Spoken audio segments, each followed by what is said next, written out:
Recording in progress. Good afternoon.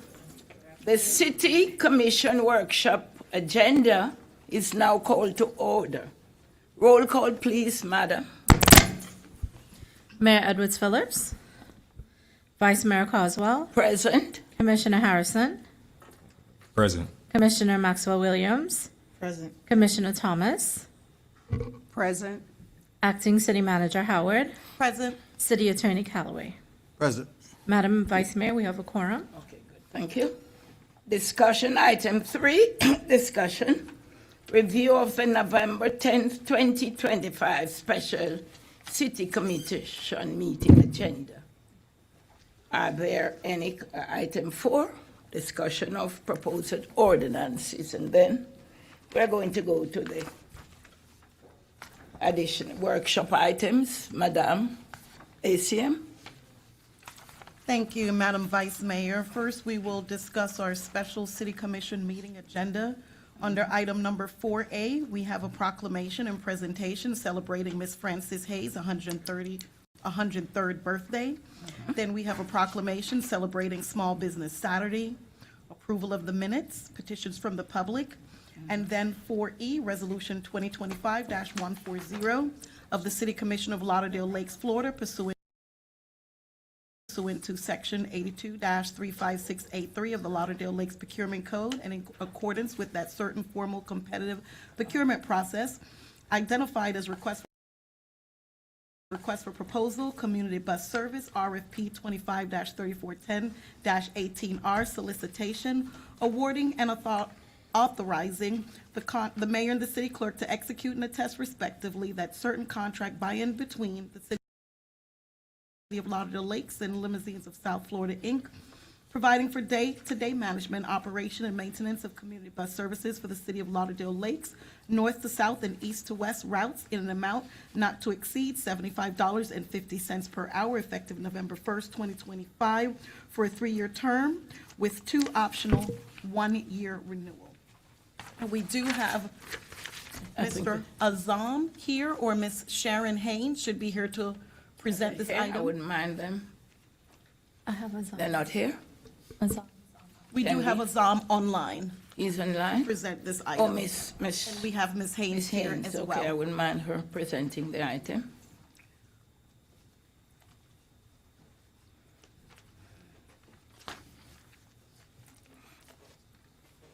Good afternoon, Vice Mayor, Commissioners, City Attorney, Acting City Manager, Deputy Clerk, members of the audience and colleagues. My name is Azam Piprawala. I am the Procurement Administrator for the City of Lauderdale Lakes. The item before you, Mayor and Commission, it's an item to request approval to Limousines of South Florida based on a public solicitation that was done by the city. I do believe what was presented to you on the table is a timeline of events. Madam City Clerk or Madam Vice Mayor, could you just please confirm that you guys are hearing me clearly? Yes, we are. Okay, perfect. Thank you. So before you should be a timeline of events for this solicitation when it went out. We did go out on August 19th. We did do a formal solicitation on our Demand Star platform. We had 2 legal advertisements in the papers. We did have a deadline for questions from vendors, and we did close the bid on September 12th. After closing on September 12th, the city did review the proposals that we got. Of the proposals that we got, 2 proposals were deemed non-responsive. One vendor did just put a price on the platform, and the other did not provide documents to indicate their pricing and so on. They did not comply with the requirements of the solicitation. After that, we sent out, part of the process was that the vendors were required to provide financial statements and specific financial documents to determine their financial strength. We send those documents specifically to our financial services team, a team of 3 people. They would have looked at it. These are the experts in the field, looked at the financial documents to determine our firm. They provided scores to us after their comprehensive review. And then we had an evaluation committee meeting set up. This evaluation meeting was originally set up on October 13th. Notice was given on October 6th. So normally we give like about 5 days notice to 2 vendors about the evaluation committee meeting, making sure that everyone can attend virtually at least, or at least that they're aware of it. At that meeting on October 13th, as the meeting began, I made sure that the evaluation committee members, that they are comfortable going forward. Unfortunately, one of the evaluators indicated that they are not comfortable with moving forward. They indicated that they would like some more time. Therefore, at that point in time, what we did is we canceled the meeting until another 5 days would have passed, and we announced another meeting. At the same day, in the evening time, we announced another evaluation committee meeting, which the initial one was on the Monday. This one was now on the Friday. On the Friday, the meeting convened again. The evaluation committee members, they assembled with staff. Again, the procurement department is not part of the evaluation committee. Facilitate the committee. We take what the evaluation committee does. The committee itself was made up of members from the city manager's office and from Parks and Human Services Department. The committee, it was a publicly announced meeting. It was recorded live, and it was also streamed live. The committee had their deliberations. Each vendor was on the proposal that went out. We gave to each vendor, you have a criteria to meet that the evaluation committee will be meeting and discussing and scoring you accordingly. What we did, each question that was given to each committee member, for each vendor, members of the committee, how did you feel the vendor met this criteria? They discussed this and their specific scores at that meeting, but they did indicate scores on their notes, and they provided comments virtually to the audience that was present. Following that, we put our notes together, we compiled everything, we issued a notice of intent to award on Demand Star on October 20th. We prepared our notes and so on to the commission to bring it towards the workshop on October 27th, or rather requesting that the city move forward with the award to this vendor based on the past events that have already been mentioned and the processes that will comply with. I'm available for any additional questions, Madam Vice Mayor or Commission. Thank you. Yes, You ma'am. mentioned a meeting on October the 13th. Can you clarify for us, please? Right. So on October 13th, Madam Vice Mayor, that was the first evaluation meeting was announced to members of the public. We had the meeting was called. The meeting started. We asked the members of the evaluation committee, are you comfortable? Are we ready to move forward? One of the members indicated that they did not have sufficient time and would like additional time. So therefore, we terminated the meeting. It was all publicly viewed. It was live streamed. And then thereafter, at the evening of that that day, we announced another evaluation meeting. And then thereafter, at the evening of that that. Thank you. Welcome.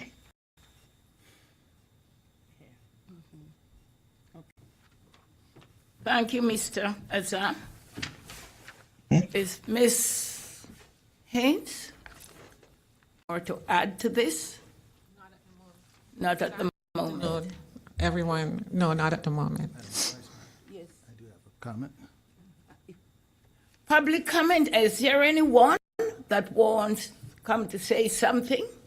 Vice Mayor, I have a comment based Oh, you on have a questions comment. from the last. Okay, so Tony, go ahead. Madam Vice Mayor and Commissioners, at our last regular City Commission meeting, this item, a time certain, which again is tomorrow, I believe. The question that was presented to me from Commissioner Harrison was whether or not the City Commission was required to accept the recommendation or a recommendation from the staff and the evaluation committee. I've taken the time to, actually, there was another question, and I'll get to that one as well. But the question that was raised is whether the commission is required to accept evaluation committee. I've had a chance to review evaluation committee. I've had a chance to review the city's procurement code as well as their process. And based on my review of the solicitation document as well as our code and some other general understandings, the committee is not required to accept the recommendation from city staff. However, again, that is set out in the procurement code is what the city commission should be guided by relative to evaluating and determining the extent to which staff's recommendation, and when I say staff in this context, I do mean the evaluation committee, their recommendation is supported by the evaluation committee. Their recommendation is supported by the solicitation documents as well as the followed. It is up to purchasing staff and whoever else may be available to ensure that the commission has an adequate understanding of that process. And if there is something in that process that raises some concerns or issue to the commission, then the solicitation is an item that comes to this commission as a recommendation only. The commission does have the authority to reject all proposals. You have the authority to send it back. You have the authority, the things that we can discuss tomorrow if necessary. The second question posed by the commissioner was whether or not the presentation, whether or not this item could be brought before the commission for presentations. Again, I've reviewed the solicitation document and procurement, again, dictated by the process and the code. In this particular solicitation document, I do note that, number one, there are several references that lead to the conclusion that in the city's best interest, the commission can do a number of things with regard to the matter that is before them. But specifically relating to Section 8 and the selection procedure, there is a statement in there that says shortlisted firms may be asked to make a presentation of its qualifications and methodology to staff and/or the city commission. And I know here again, it does say shortlisted firm. I wouldn't quibble with the comment that I wouldn't quibble with the comment that make a presentation. So that is a decision that would be a majority vote by the commission to do that. But again, I just wanted to make sure we're on the record as having addressed Commissioner Harrison's questions. Thank you. Thank you, Mr. Tony. Madam CM. Thank you, Madam Vice Mayor. Item number 4F, Resolution 2025-141, authorizing the City Commission of Lauderdale Lakes, Florida, in accordance with Section 82-355B3 of the Lauderdale Lakes Procurement Code, approving an operator service contract and payment of invoices submitted by Limousines of South Florida for services rendered in connection with management, operating, and maintenance of community bus services with the City of Lauderdale Lakes north to south and east to west shuttles, Lauderdale Lakes north to south and east to west shuttles, LSF temp contract for the period beginning October 1, 2025, and an amount not to exceed an hourly rate of $68.98 per hour. And we need information through you, Madam Vice Mayor. Okay. Good afternoon again. Once again, Madam Vice Mayor and members of the Commission. This item is an item that was brought before you already before in one resolution, but we decided to split it as per directive from the ACM. We have split it to identify that this is a temporary contract that was given to Limousines of South Florida, so that we do not disrupt the services provided to the city. At the point in time, we did expect or anticipate that the services will not be needed or required in excess of 1 month. Therefore, we did initiate an agreement with him at the beginning of October 2025. However, it does seem and moving forward may exceed the city manager's threshold.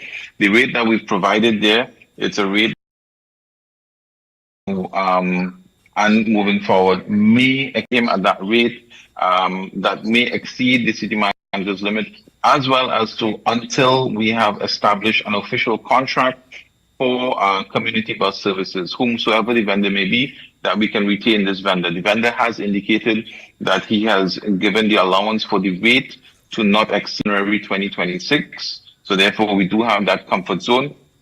If and except that the commission decides,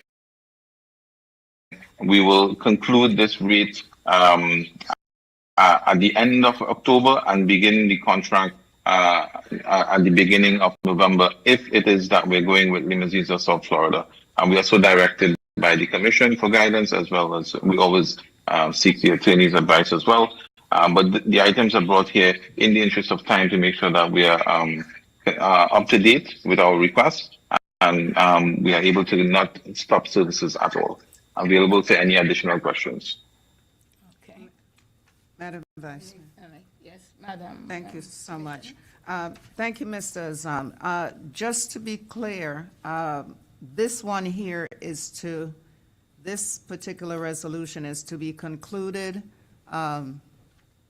up until the end of the year, I'm not mistaken, from October, when the new fiscal year began, up until, how does?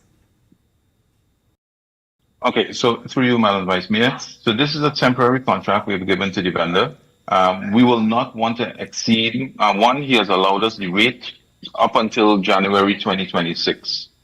That's one. The term of it, it's determined, is dependent on when we award a contract for these, a full-time contract, a full long-term contract for these services. So we do not expect that it will exceed January based on the direction of the commission. If the previous item is approved, then it obviously will be a shorter term. However, the point being that the rate that he's giving us and the services that he's doing will exceed what the city manager's authority is. So it's primarily to give permission on the invoices that we get. At the time of creating this item, we have not as yet received the invoice for the period October 1st to the end of October. Any other comment? From, okay. I think we will move forward then on to city manager. Next one. Schutz and Bowen. Madam Vice Mayor and Commissioners, at the last workshop, this item was discussed, and it was asked that the Finance Department, City Manager, and the City Attorney meet to come to an agreement in regard to the terms. The terms right now is for an annual retainer of $600,000 to cover legal services and litigation only. There is an Exhibit A that entails information as it relates to complex and special legal counsel services to be billed at $485 an hour. After speaking with the city attorney as well, we did come to an understanding that he would attend our senior meetings, which is important because that's where we go over important matters and follow-ups after our city commission meetings. The city attorney has also requested in the agreement an increase of 6% annually in buy up to an amount equal to the greater of the consumer price index or similar index. Extent of the changes, I do have Ms. Sharon Hayes, Finance Director, to provide additional information and answer any questions that you may have. Thanks. Good afternoon, Madam Vice Mayor, fellow Commissioners, City Attorney, Acting City Manager, fellow staff, and residents. I don't have any new information to add to what the assistants. I don't have any. Provide her with a summary of my review, and I don't have anything outside. Provide her with a summary of my review, and I don't have anything outside of that to add. I have just July, or it's 6% alone. Could you expand My on that, understanding of please? the contract, it is 6% plus whatever the change in the annual CPI may be. 6% plus the annual. Vice Mayor, Yeah, yes, Mr. Thorne? the language in the contract reads, it is the greater of either the CPI or 6%. Okay. So it's not more than So it's not 6%. two, it's really one, whichever is greater. Exactly. Thank you. Thank you, sir. Okay? Madam Vice Mayor, Yes. I Commissioner read. Thomas? Thank you so much. I read all the backup and everything. Just to bring clarification, I know there's special counsel as well as complex matters. For instance, with the Oakland Villas, and I know that's still not resolved as yet.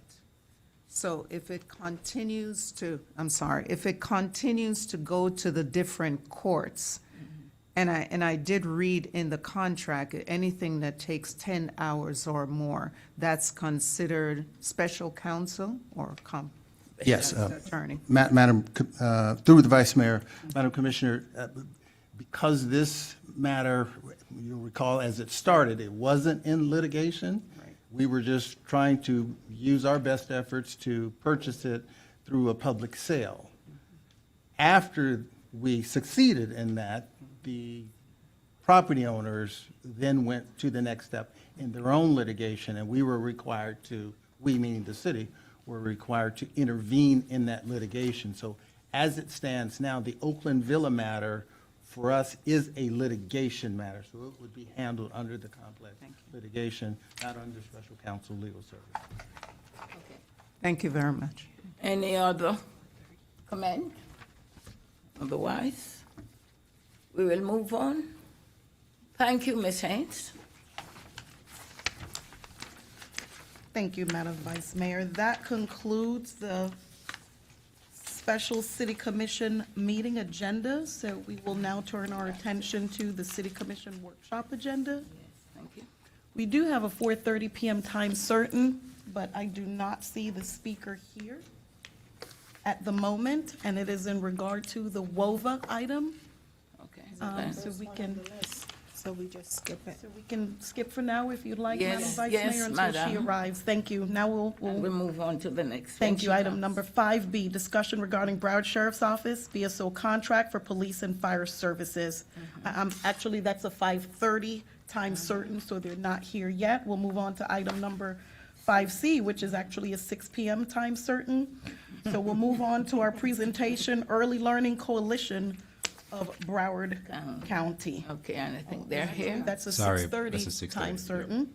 Discussion regarding restaurant regulations pertaining to music, and that's sponsored by you, Vice Mayor. And we do have Ms. Tanja McCoy, Development Services Director, to provide information. Okay, thank you very much.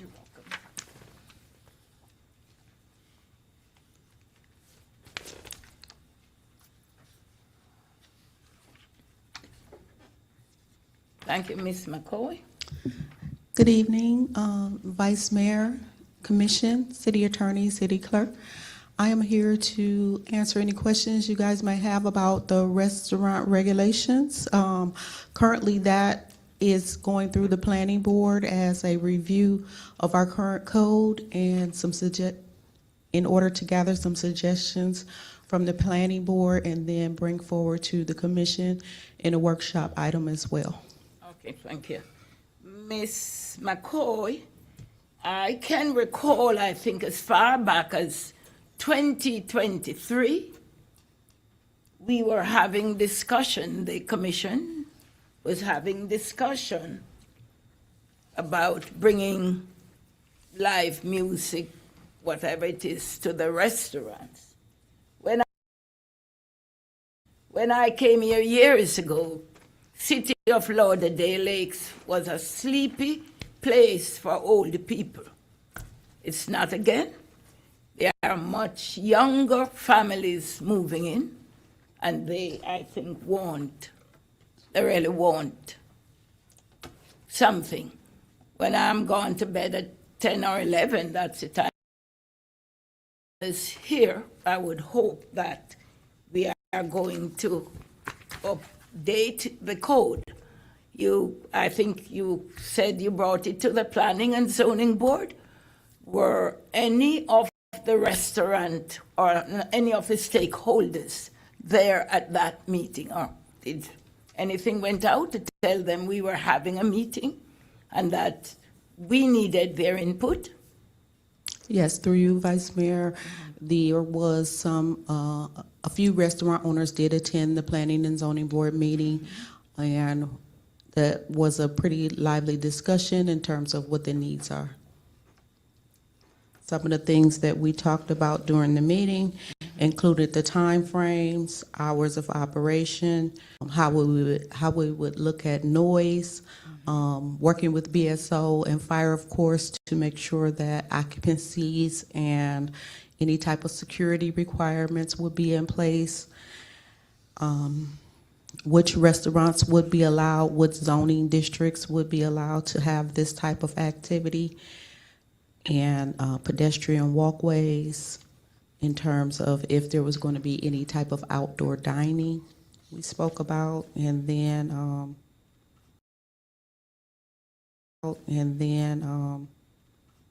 that was pretty much it. Everybody on the planning board had some input, and so I am gathering that information as well as setting up times to speak with BSO and fire to include that for our discussion on our workshop meeting. And about what is the time frame that you're now looking on to bring? How long is it going to take you to get all that information together so that you can bring it back to us and we can talk about it?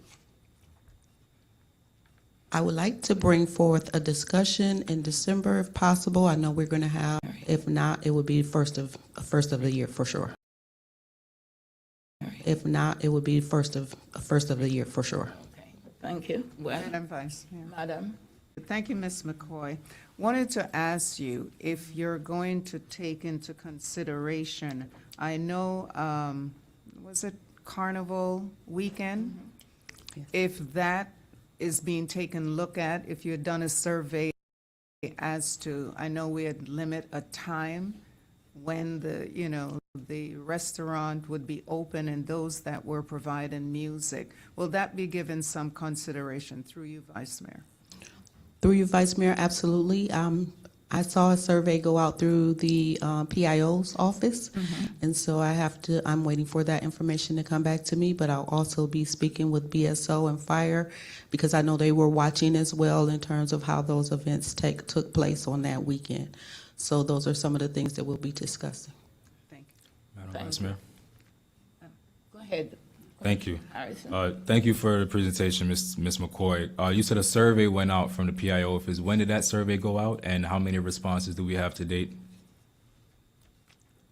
Through you, Vice Mayor, the survey went out right after, I think it was that same week. We had, I think it was 3 or 4 I think it was that same week. We had, I think it was 3 or 4 restaurants that participated, and I would have to ask the city manager, acting city manager, To come to the podium and explain. Go ahead. To come to the podium and explain Go ahead. the survey results. Thank you, Madam Vice Mayor. Watch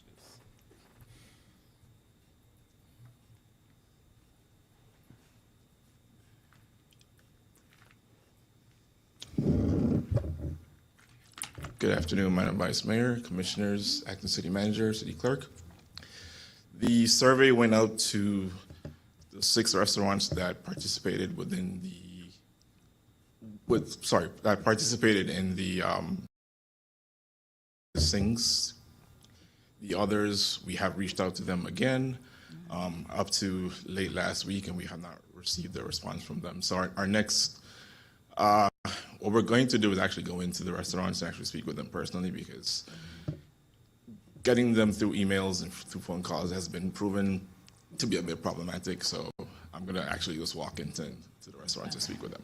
But we've heard back from, I actually went in to speak to Mr. Singh the night we had the chess tournament, and he gave me some good feedback, which I presented to Madam City Manager as well. So Okay, he stated that the turnout was good.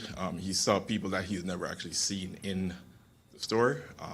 I spoke with a lady from Backyard as well, and she was saying that a lot of new customers came in during that time, and they were saying they saw the ads, they heard it on the radio, so they came in to see what was going on. But in terms of just getting the actual information, it's been a bit problematic. So we're going to actually go in and talk with them personally. Okay. Madam Vice Mayor. Yes, Commissioner. Thank you. Thank you, Ms. McCoy, and thank you, Aubin. So I don't think this is our first time we've seen that emails don't work for businesses. We shouldn't just be learning that right now. We already know that. I did a business roundtable. We had 30 businesses in the city of Lauderdale Lakes attend. I don't get paid to do your job, and I'm doing a better job than you guys at doing business outreach. We have to do a better job at bringing the businesses together. We know the emails don't work.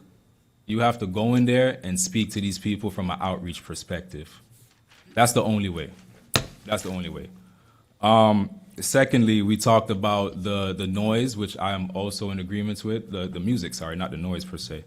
But I'm looking forward to some recommendations on how the code can be updated. I joined the Planning and Zoning Committee. There's some great discussions happening, so I'm happy about that.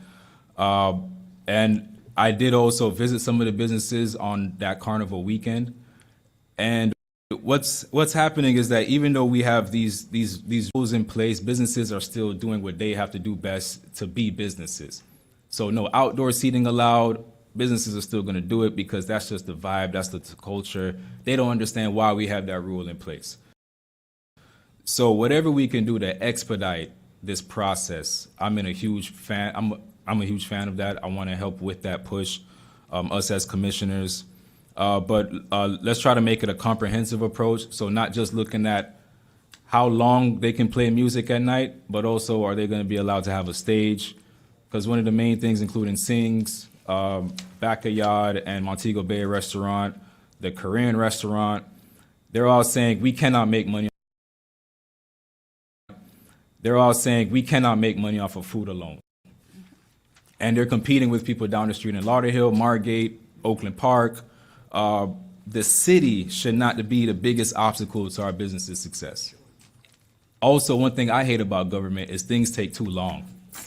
It's not your fault, Ms. McCoy. You're doing everything you can, but things take too long. I did the business roundtable. If I would have workshopped that, we would have talked about it. We would have did this, and then. So whatever we can do to make this as unconventional as possible, just so we can expedite the process. And again, I want to make note again, PIO, we have to do a better job in what we're doing outreach from the jump. We know the emails don't work. We've done things before, and without even doing that, we should know the emails won't work. I walked the businesses and talked to each one. So out of 60, 30 showed up. So we did a survey before community to do better at how we're getting feedback from the community. So thank you, Ms. McCoy, for what you're working on.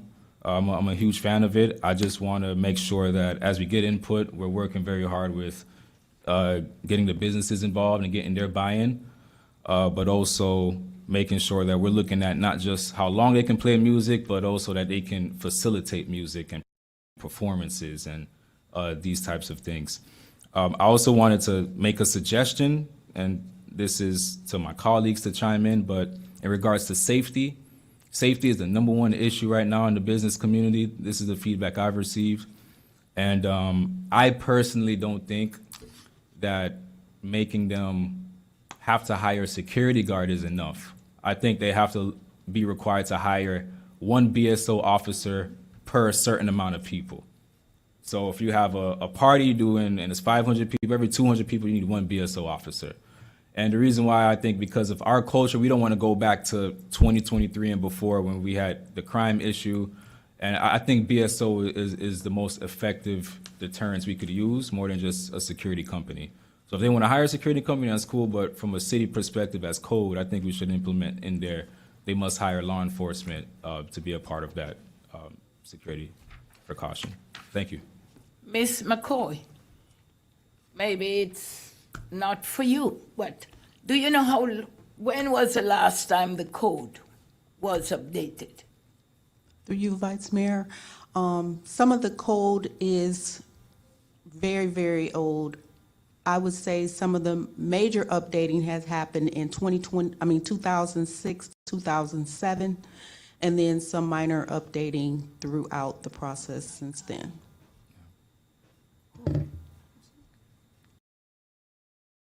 Updating throughout the process since then. As of now, on that, we can't drive away businesses. Because driving away businesses, you're taking away the tax dollar from here. Dollar from here. Thank you. Through you, Madam Vice Mayor, I definitely agree, and I would like to, that's one of the things I'll expeditiously is to start the process, putting some of that information into the program is clearly outdated. So we really have to get that updated. Thank you. Back to you, Madam City Manager. Thank you, Ms. Tanja. Thank you, Madam Vice Mayor. Item number 5F, discussion regarding home buyer and seller seminar in partnership with the Keys Company as a commissioner initiative. This item is being sponsored by Commissioner Harrison. Through you, Madam Vice Mayor. Go ahead, Commissioner. Thank you, Madam Vice Mayor. This is a commissioner initiative in partnership with one of our credible realtor companies within the Broward County area, Keyes Realty.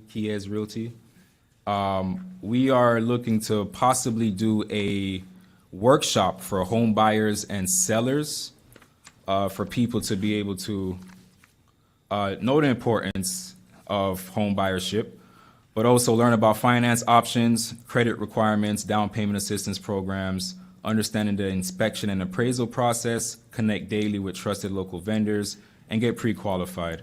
This is within the backup of this green folder that has been passed out to the commission. I think that this is definitely needed, particularly within these communities. Home buyership is the cornerstone of the beginning of generational wealth building. But what I think is also unique about this program is we're also talking about how to prepare your home to be able to sell it. So there's a lot of folks, even right now with the lien issue, they're not able to sell their homes because they have liens on their properties. So this is a comprehensive educational workshop. This will be no cost to the city in terms of what our partners are asking for. What we are going to be having to look at is providing the space and, of course, staff. The date is to be determined. However, we are looking at January and doing this commissioner-sponsored event. Thank you, sir. Madam City Manager, any comment from Thank you so much, Madam Vice Mayor. Thomas? I know there is, it is a great idea. And I know there is a lot of realtors out there. Why Keys? Why Keys Realtor? Thank you. So this idea was something that I thought of, and in talking to realtors, this was just one of the first ones that I spoke with. This isn't really about Keys or any of the company per se, it's just the specific realtor I'm working on with this works for that particular company. So it's not a matter of the company being anything unique. Through you, Madam Vice Mayor. Thank you so much. The reason why I'm saying why Keys, because I know we partner a lot with Park Lakes, and they have partnerships as well that comes in and do different things at the school. And I know other realtors that have done similarly the same thing here. That's why I asked the question, why Keys? Because there are other I'm not familiar. I did read Miss Miss Wright. Yeah, I did read her bio and all of that. So I am just asking, you said you did speak with other realtors as well. This one was better than the others? No, that said, this was the first one that came to me. So just in talking to, wanting to do something, this was the first person that I sat with, and it made sense to me as to the outline of how we could get it done. And again, this specific realtor, Ms. Camula Wright, is one that I see to be competent to help with putting together the workshop, bringing the information to the community. Madam, there are two realtors sitting right now in the chambers. Miss Marlene Umfroy and Miss Jennifer Chambers. I'm sure there are more. Thank you. Do you- Right. Go ahead. Oh, thank you, Madam Vice Mayor. Yeah, so I'm not understanding why you stated that you haven't had any, you're the person to compare and give everybody else a chance. So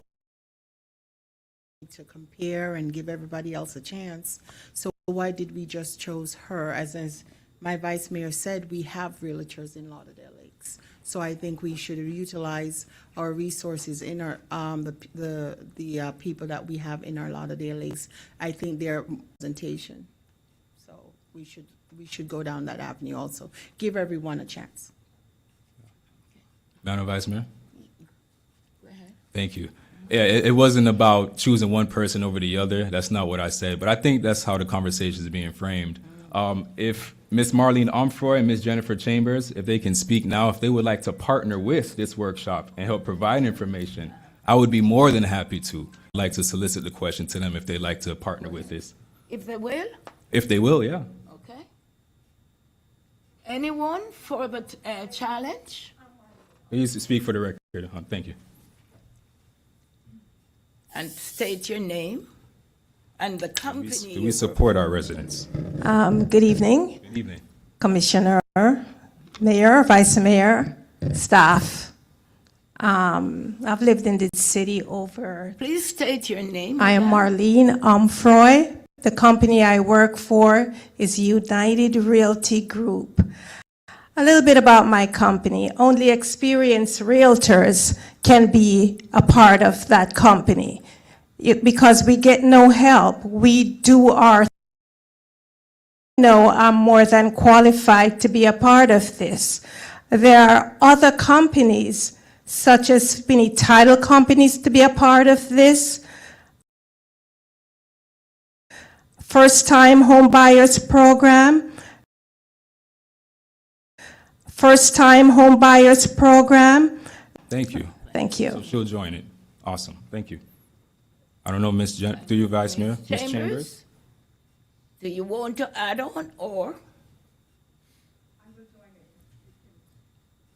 Sorry, I can't hear her from up here. She can speak on the mic.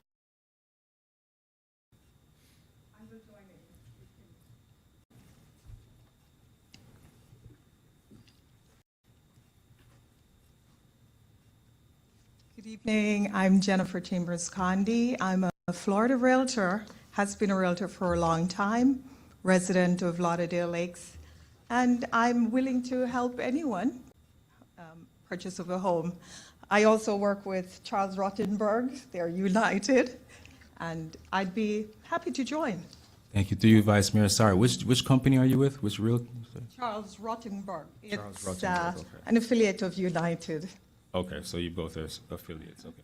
And by the way, I was a realtor until 2023, 1987, July 1987, until March 2023.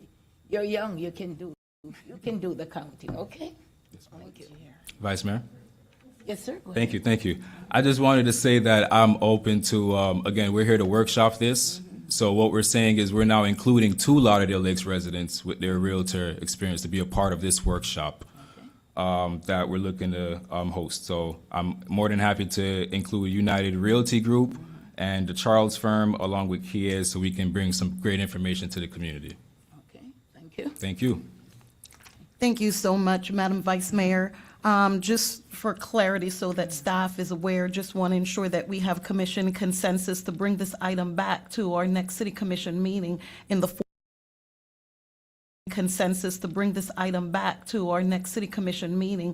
form of a resolution for approval, as far as adding this as a commissioner initiative.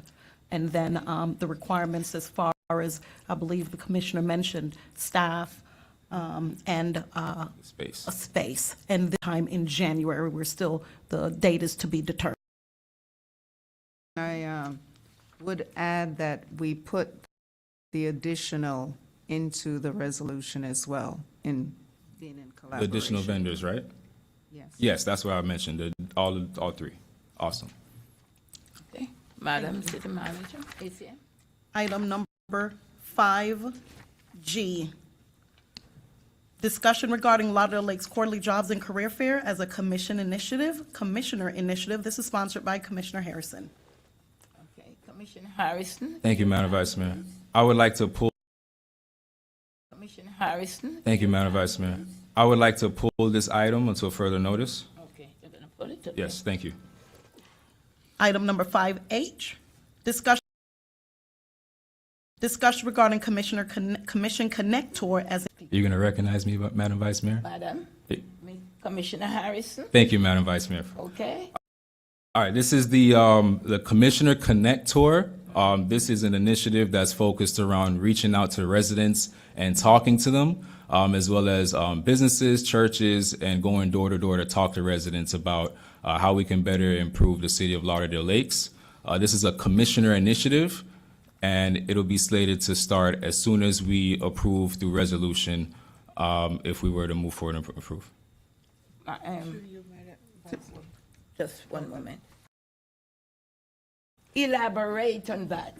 You said it's a connect tour, so you're going to go house to house to residents, businesses. And I would like you to tell me more about this. Yes, ma'am. What purpose it serves. Tell me more about this. Yes, reach. We have the mayor's engagement walk, where the mayor is going door to door to let reach. We have the mayor's engagement walk, where the mayor it expands to businesses and churches and community groups, so HOA groups as well. To go to the businesses, to go to residents door to door, churches, as well as community groups to tell them about what's going on in the city of Lauderdale Lakes and connect with them to get their feedback as to how we can better improve our services. Madam Vice Mayor. No. Oh, sorry. Go ahead, madams. Thank you. Okay. So, just as you said, the mayor has something similar to this, which I am not for as it is, and this sounds like campaigning to me. And so, if you want to, I don't see how you should be campaigning this on cities' resources, because this is campaigning, and the mayor initiative is also campaigning. So I am not for that at all. Okay. Thank you. Yeah, Thomas. thank you so much. I do recall when I was running for election and boots on the ground, I connected with businesses, I connected with residents, and still do. And I would not be, when I say tour, I could see us getting on a bus and all of us getting out there, but this appears to me to be singly done. I would not be in favor of this. I believe we've come a long way in terms of information getting out. I have to give credit to, we still have a long way to go, but communication in terms of when I first started, the Lakes News had stopped. That's back out again. A few of us do go to churches to inform, as well as to businesses. It may not be as elaborate am not in agreement with this particular initiative. If it's your undertaking, then sure enough, you can do that. Madam Vice Mayor? No, can I make one statement? Go ahead, please. No, you don't have to ask. Madam Vice Mayor? No, can I make one statement? To give you the floor? Okay, thank you. Want to be fair? Thank you. To give you the floor? Okay, thank you. Want to be fair? Thank you, I appreciate it. I would be walking in my hand with all city material, and if you all believe that what the mayor is doing is campaign related, then why did you approve it? Secondly, I was intending on including the other commissioners to be a part of this, including you, Vice Mayor, to be a part of all of this. If I'm going to go to Park Lakes, and like how you told me, anytime I go to Park Lakes, I have to check in with you, I would have brought you with me to Park Lakes. Yes, ma'am, I would have. How many? None, zero, okay. Commissioner Thomas, you have a community cleanup going. That would have been a part of it. You two would have been included. So instead of asking me those questions, it's already made assumptions that this is a campaign thing, and it simply is not. That's illegal to do. You cannot go there and use city resources to say, vote for me, or when the election is. This is nothing election related. We do not have the best outreach efforts here in the city. Other cities are doing things. The city of Tamarack, Commissioner Maury Wright has Commissioner on the Corner. They support that. There's other people that uses the same term, Commissioner Connect, to talk to their residents. It does not have to be campaigning. It can just be simply be outreach related. And I'm actually disappointed that you all are speculating that. I think that's very, very, very, very unfair. Okay? Thank you. For me, I see it as a campaign issue. You are, next year is election year for you. I can understand if you are down 3 years. But to use city resources, I went to a meeting with, not OIG, it was with Florida, Broward League of Cities, and ethics training, 2 weeks ago? Training, 2 weeks ago? Said I 5 times. To me, you are up for re-election next year. It's your resolution won't be passed this year. It's going to be resolution won't be passed this year. It's going to be next year. And to use cities' resources to go house to house, I'm sure PIO would be charged. You're going to use him. Well, I don't know, but that is a normal thing that happens. You didn't ask. You're assuming. Well, sometimes we have to assume. No, we don't. We should not Right assume. now, I'm assuming. You shouldn't. Well, why not? Because you're the vice mayor. It is next year you're up for re-election. It's not, I don't have to, but I would not. I don't have to, but I would not, is to go house to house to connect. You said it's a connect tour as a commissioner. It's your initiative. No, for me, I would not vote for that. I see it as you're up for re-election, and it would have been, for next year, it would have been a campaign. It would have been a campaign for me. That's how I see it. Maybe not, but that is the perception. It's not that you're 2 years. It's not that you're 2 years. Your election is 2028. It's a little bit far away.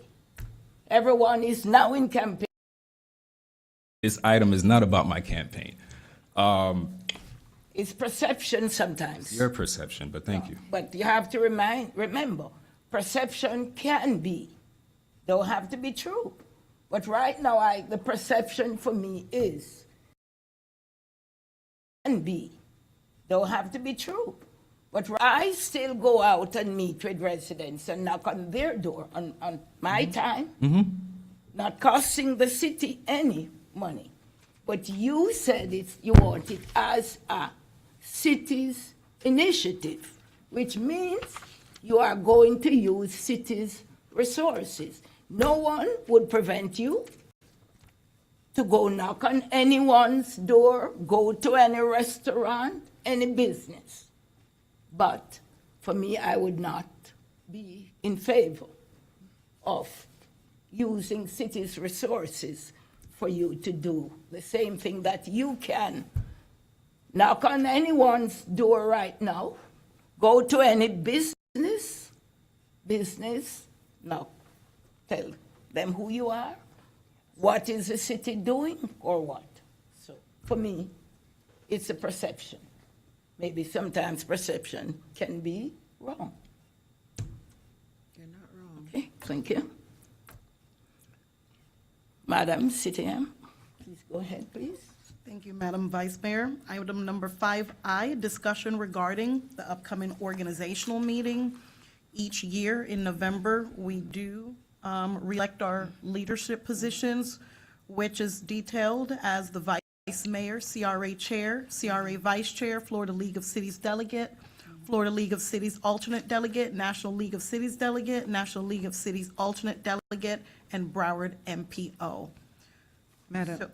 Madam Vice Mayor and Yes. Madam Administrator, you had mentioned earlier when we started, where is it here? I'm looking for early learning. That person, that representative is here now if you want to Yes, go I would back. ask It's them. not 6:30, Not but 6:30. No, but why not, since that person is here? okay. We had a 6:30. That was early. What, Madam CM, was it before we changed to 4 p.m.? Was this down for Not that I'm aware of, 6:30? it's always been, Now, remember, we always had 5 o'clock. they provided the time of 6:30 PM. Okay, then So it's too information early for that I them. have, yeah. So if you'd like to continue with the Okay. item we just read, and then we could take the 6:30, or if you would like to take that item now, being that he's here, at your pleasure, Madam Vice Mayor. Could we? Could we?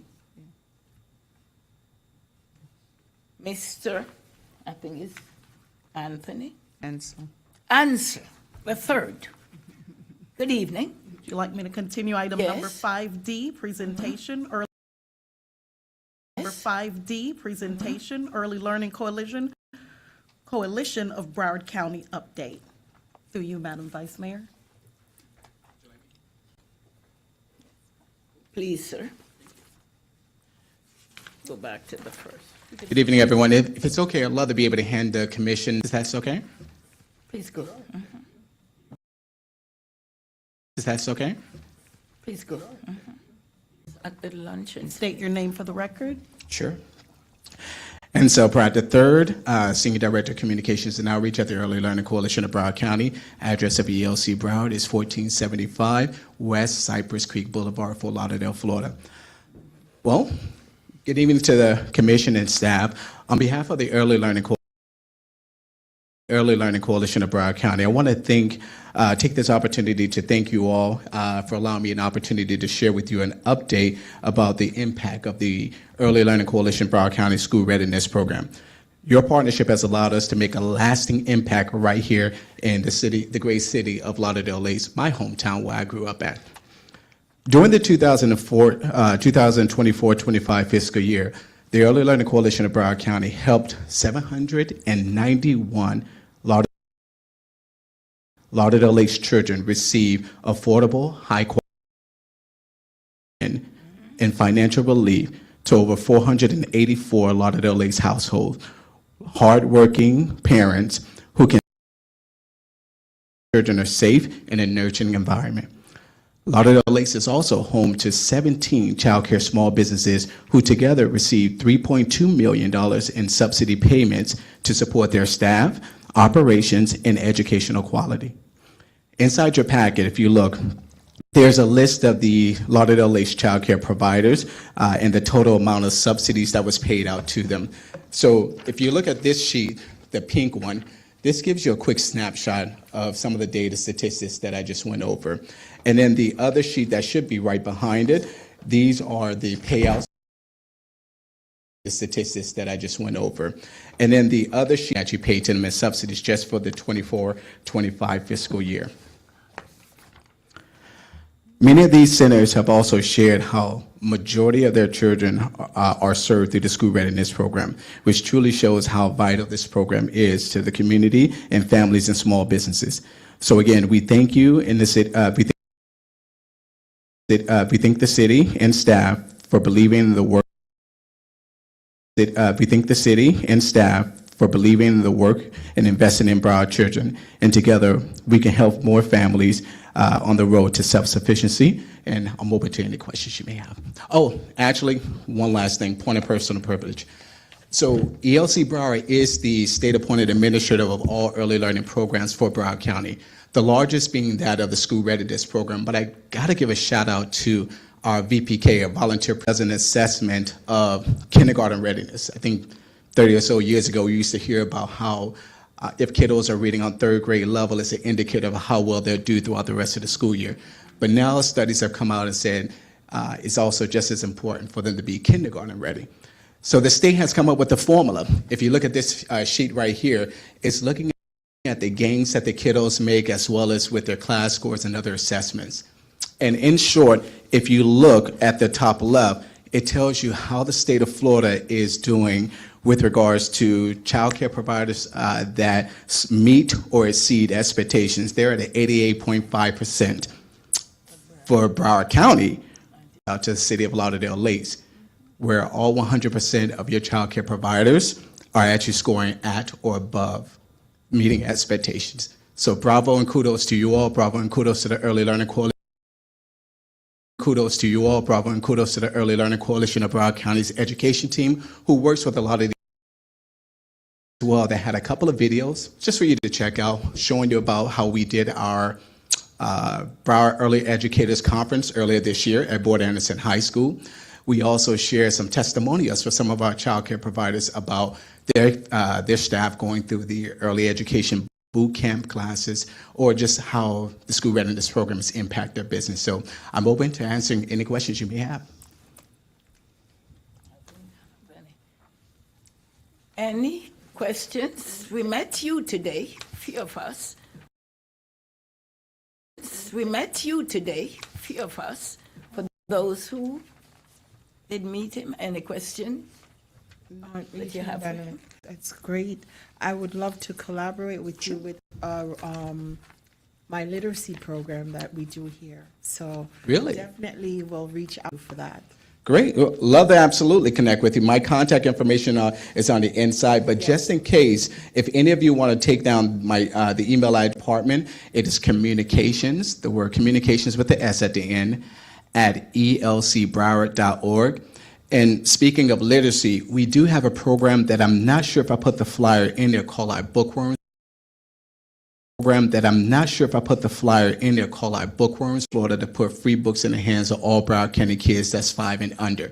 So if you reach out to me, I'm happy to be able to share that with you. That might be something that either the city or yourself can include in your newsletter out to parents. Because the best part about it is absolutely free, but we have books in bilingual Spanish and bilingual Creole. Nice. And I have tons of books myself, so Great. that'd be awesome. Awesome. Thank you. Great presentation. Thank you. Thank you. Thank you. All right, thank you. Vice Mayor. Just want to say thank you, Mr. Pratt, again, for excellent job that you're doing to teach our kiddos, as you would put it, our kiddos to get them ready. Because I recall when I was a nurse in the school system, and a lot of the kids, I was in elementary school, kids came to the clinic and they were not ready. They weren't ready. So I was wondering, between the time of birth to when they come to kindergarten, what happened in that interim? That lets me know that there was not learning being done, whether at home or at another facility or another institution that was provided for them. So thank you so much, and thank you for the report that you have provided. Yeah, I think Yeah, I think when I was a young kid, we've all heard how third grade test scores and building the prison pipeline and things of that nature. But now new studies have come out that show that I want to say something like 80% of a child brain is developed between the ages of 3 to 5. So that's one of the reasons why they came out with the VPK program. And that's another reason why we have the early learning program. Early learning programs, and you have a look at kids that attend the VPK, which is the voluntary pre-kindergarten program, versus those who don't. And the kindergarten readiness of kids who did not attend VPK was at 35% versus the kids that did go to the voluntary pre-kindergarten.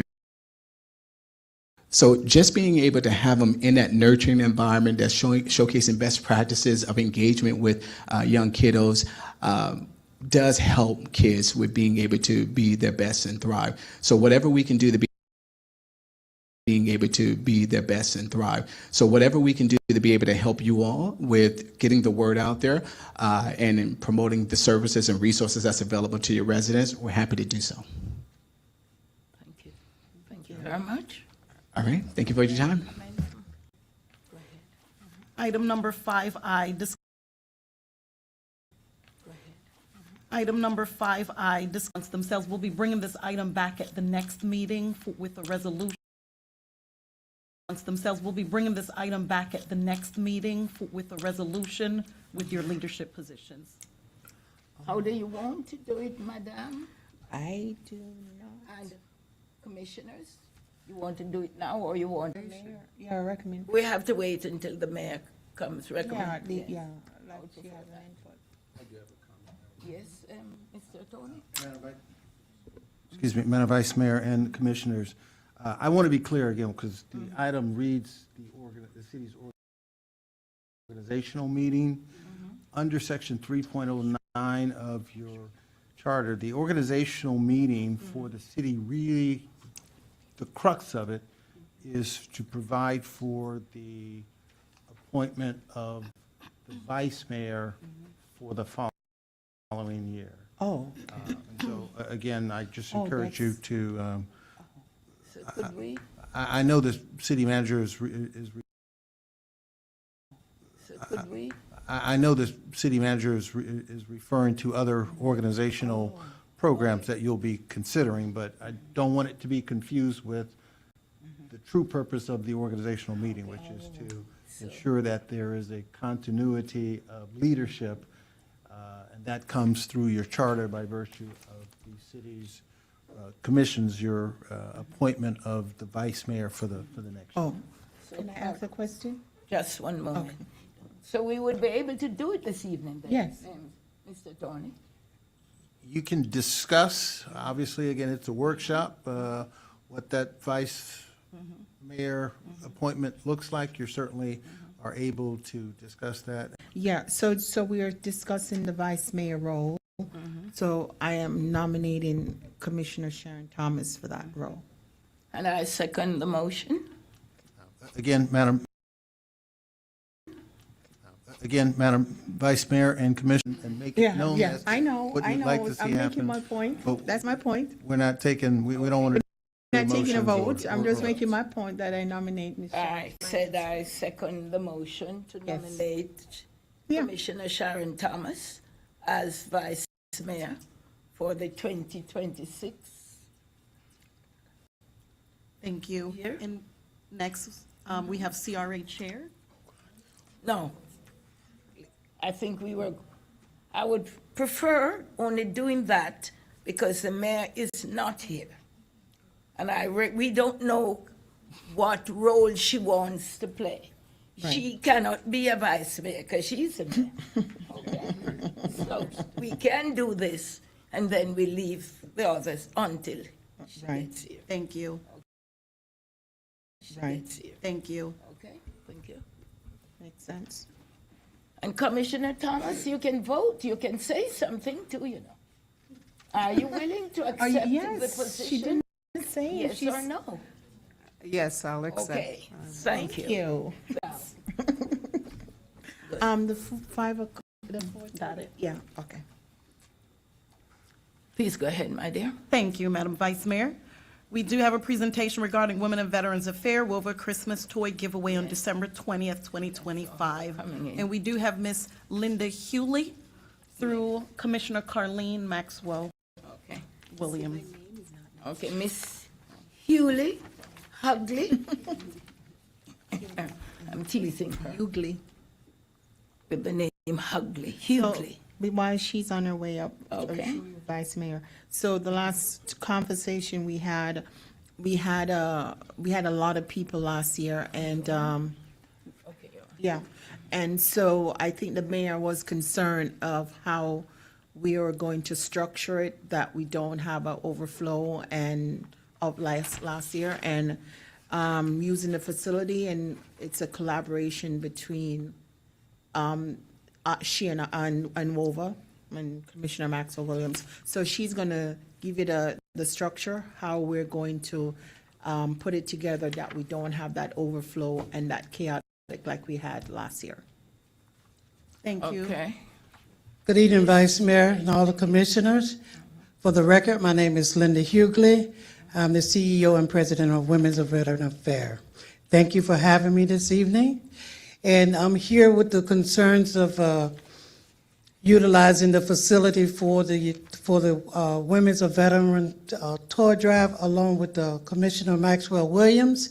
And what we decided to do to try to eliminate the overflow.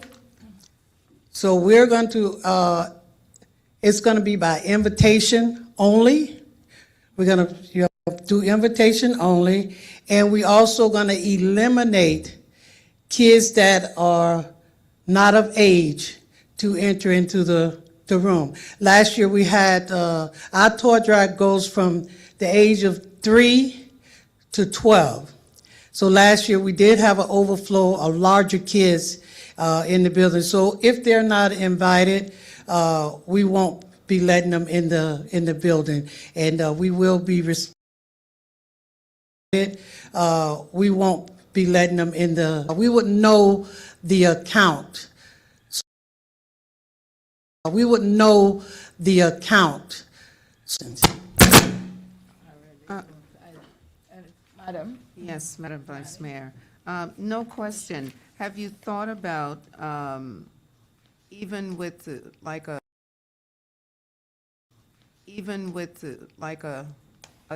tier whereby, X amount come at a certain time to keep it flowing, would that also alleviate the bulk of people? I know the invitation within that time frame, within that age range. You'll just monitor it that way by keeping whatever you receive back in terms of RSVP. That's how you'll have it during the time frame that you're having the event. The only thing with that is that we put on a program for them. So if we break it up in tiers, is that we put on a program for them. They might not be available like that. So that's why we're going to go ahead and do our best to, do the invitations only. Madam? Ms. Hughley? Only. Madam? Ms. Hughley, what time you have for this toy drive? 6. In the evening? 6 in the evening, yeah. 6. In the evening? 6 in the evening, yeah. 6, it's evening, it's night. Say that again? 6 now is night. Yeah. Yes, it is, but we have to give the parents time to get off from work if they're working, so they can, be able to be there with their kids. Okay. Yes. And also, for all the religion, like Seventh-day Adventists, they don't come out until sundown. So we want to make sure. Is it Saturday? It's Saturday. Okay. That sundown is when they Okay. want to make sure everybody, They are. every religion and every person, especially the free Haitians, they're mostly Seventh-day Adventists. So we want to make sure everybody participate, and the Jewish community, we want to make sure everybody's participating. And Adventists. So we want to make sure everybody participate. And patrons you're expecting? Well, the capacity of the room, I think that capacity, but we're going to try to bring in like 150. We don't want to go over capacity because we also feed the kids and everything of that nature, so we can, and those that won't be able to attend, we will, because we have bulks of toys and we have new partners that's going to partner with us this year as well. So we're going to get families on the outside to these outside kids. To these outside kids. Miss Hughley? None? Miss Hughley? None? Ask a question, Vice Mayor, for clarification as far as the drafting of the resolution. So this is for of the facility at no cost. Not sure if the use of the city logo is being asked as well, and just want to clarify if this is partnership or commission initiative, just so that we'll know how to make sure everything is drafted. So you're not going to use the logo if it is? That's, Advertise it, but are we gonna, we're not looking to advertise it? Right, how? not really, because we're going to do invitation only. Yes, we're not, so it's not something that need to be on our social media page Right. or anything like that, because we're to eliminate, because if we do that, then we're gonna get that Exactly. people gonna be walking in and it's gonna be chaotic. So it is not, so I wouldn't utilize it's just Just a partnering to- space? Yeah, just sharing and I partnering like we've been doing for the past 4 years. So just she and I partnering like we've been doing for the past 4 years. Right, Each and to individual. elaborate off of what the commissioner is saying, yes, we are going to make our own flyers, and those flyers are going to be going directly to the people that we are inviting. Yeah. So. if they- Invitation only then? Exactly. So there's no, so I would not, I don't think we need to use the city logo. Any other questions for Ms. Hughley? None? Okay, thank you very much. Thank you, Commissioner and Mayor. Thank you, Ms. Linda Hughley. Vice Mayor, we do have a 5-time certain for the BSO agreement. Would you like to take time certain for the BSO agreement? Would you like to take discussion regarding BSO's contract for police and fire services? And we do have Ms. Sharon Hayes to provide a report prior to any questions from that the commission may have of BSO. Thank you. Ms. Haynes?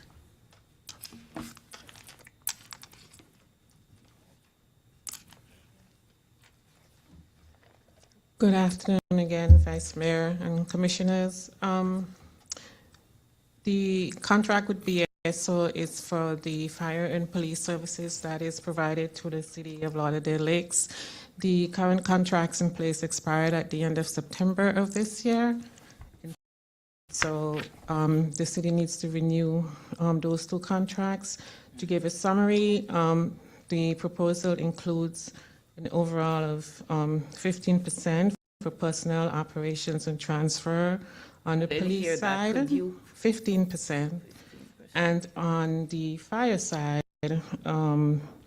which includes personnel, operating expenses, and transfers, about 25%. Include capital purchases in these, because those tend to be one-time purchases. And I'll allow the BSO personnel to make their presentation now and be available for any questions you may have. And before that, could you Now and be available for any questions you may have. tell cost of the contract? I will get that for you before, Okay, after they finish with their presentation. thank you. Madam Major?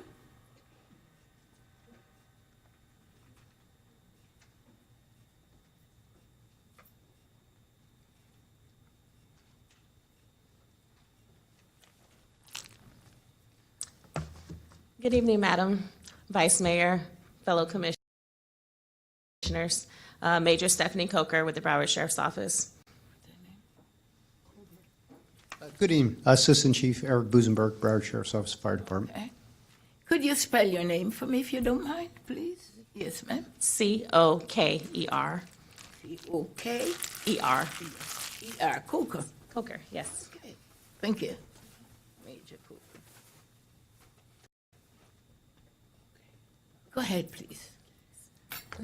So this evening, you should have the contract, which consists of 3 parts. This is our proposed contract that we have for y'all. We had an opportunity to sit down with the city attorney and the city manager and just discuss the different aspects of the contract. This is a 5-year contract. It would take effect when it's signed. And then it would go all the way through September 30th of 2030. This covers for the DLE aspect, it covers for 52 deputy sheriffs, which includes your 4 CRA and your 2 COPS grant deputies. The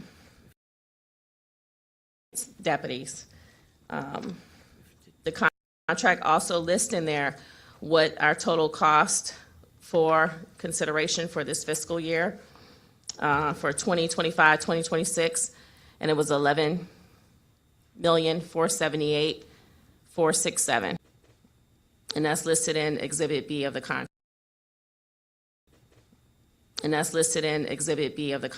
So we were able to work with her and come up with a number for in-kind events, which was 140 hours that we came up with, and that's also in Exhibit B, the last section of Exhibit B. So it's 140 hours of where BSO will provide a service for city-sponsored events. How many hours, sorry? 140 hours.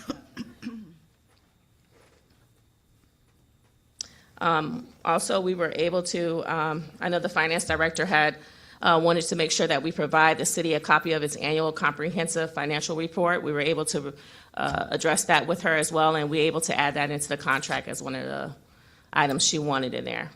Okay. And I think you said it's 15%.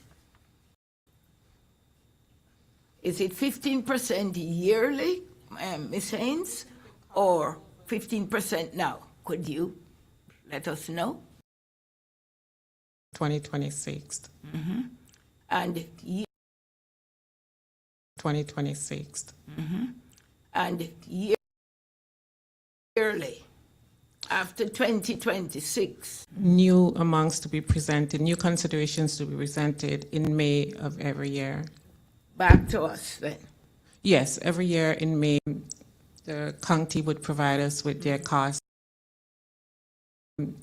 The county would provide us with their costs. Then, Major Coker. It's good seeing you again.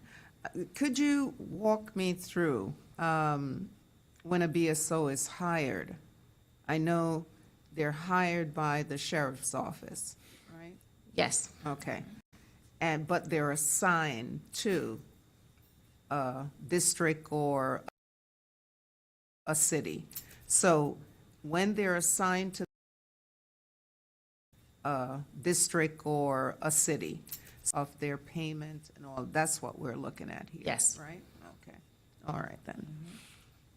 Yeah, well, I know that fire and police is definitely needed, without a doubt. And I want to thank the city manager for working along and the attorney for make it a little more manageable and our financial.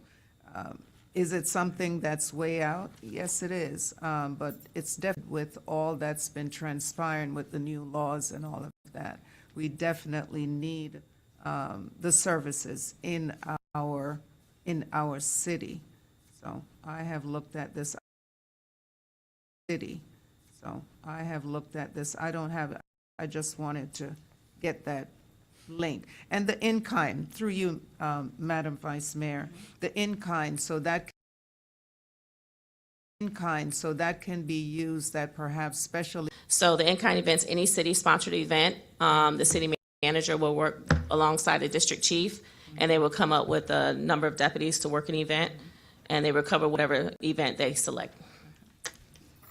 Major Coker? Yes, ma'am. Back to you again. I think you said you had, it's 52? Total complement staffing, yes. Could you break it down for us, please? Absolutely. I don't know if you have the contract in front of you, but if you. I don't have it right Okay, here. no worries. Exhibit B. So that consists. I don't have it right Okay, here. no worries. Exhibit B. So that consists of 1 executive lieutenant, 1 road patrol lieutenant, 5 sergeants, 39 deputy sheriffs, 2 motorcycle deputies, 2 community service aides, 1 crime analyst, and 2 cops grant deputy sheriffs. And that's your total of 52. Okay. Which exhibit was that? I'm sorry. Which exhibit? That's Exhibit B, the front page of Exhibit B. Madam Vice Mayor, Yes, Madam. thank you. Commissioner? Thank you so much. I used to see them a lot in the city.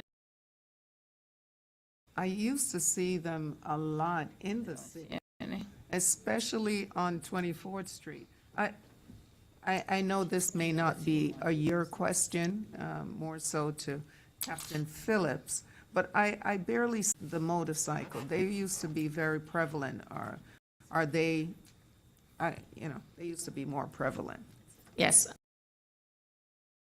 They are, whatever traffic complaint that comes in is usually where they're dispatched to.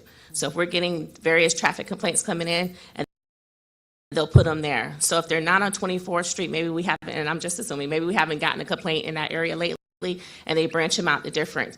I travel through, in the mornings, I see them in the school zone along, by Boyd Anderson, along 31st, along, by Boyd Anderson, on the complaints that come in at that time. Thank you. You're more than welcome. And the Commissioner? Yes, so I saw one car with Lauderdale Lakes on it. Are we gonna have all cars that says BSO officer and our Lauderdale Lakes on the side?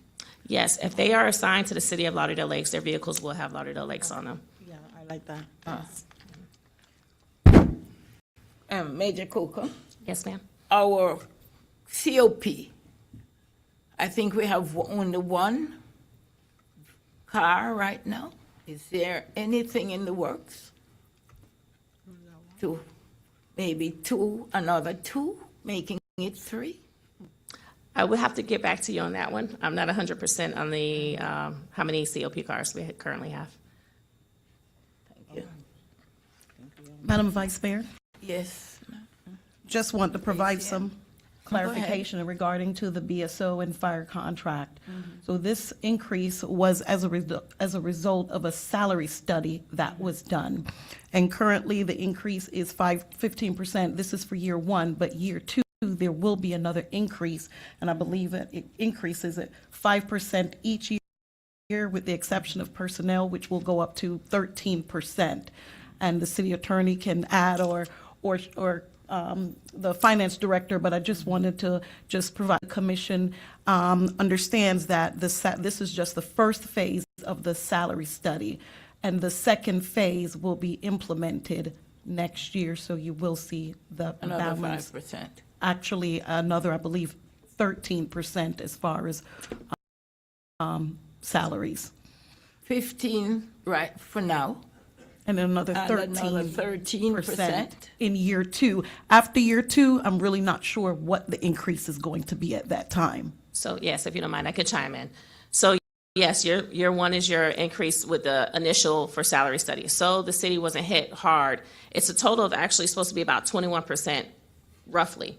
It's the total amount for the salary study that we would do. So what the sheriff decided to do was do it over 2 years. So year 1, the salary line item increased 7.78%.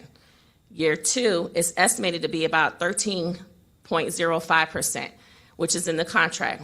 It's an estimated, we can't give a true cost on that because it's an estimated, we can't give a true cost on it. So when we pull them numbers in March, we'll be able to say, so if you got to look at it, the tenure of the deputy who's in your district. If a newer deputy comes in, it's a lower cost salary scale. If you have a more senior deputy who's in the district, it's a higher cost scale. So we're not able to put a definitive price increase, percentage increase in there, but it's roughly closer to 13.05. It could be less, but we can't tell you until that time comes. We can't predict who's going to be in the district at that time. So that would be the year 2, yes. And that covers our salary study over the 2 years. So you're looking at a total from year 1 to year 2 of the contract, a total of roughly 20.83% increase. Salary. For the salary line, yes. Your operational. Salary increase. Yes, ma'am. Your operational lines are capped at 5%. Now, this is just year 1 and year 2. Year 3 through 5 of the contract, everything is capped at 5%. 21%.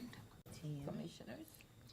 Madam Vice Mayor, I also just wanted to add to what Commissioner Thomas said as far as the events and the 140 hours that actually has to do with city events, not the detail that's done for the games, because you did, I believe, mention that. That's excluded at a separate cost that's established between BSO and the Parks and Human Services Director. So, Go ahead, Madam. so I'm trying to understand. Go ahead, Madam. So I'm trying to understand. 5% after that. So It's 20.83%.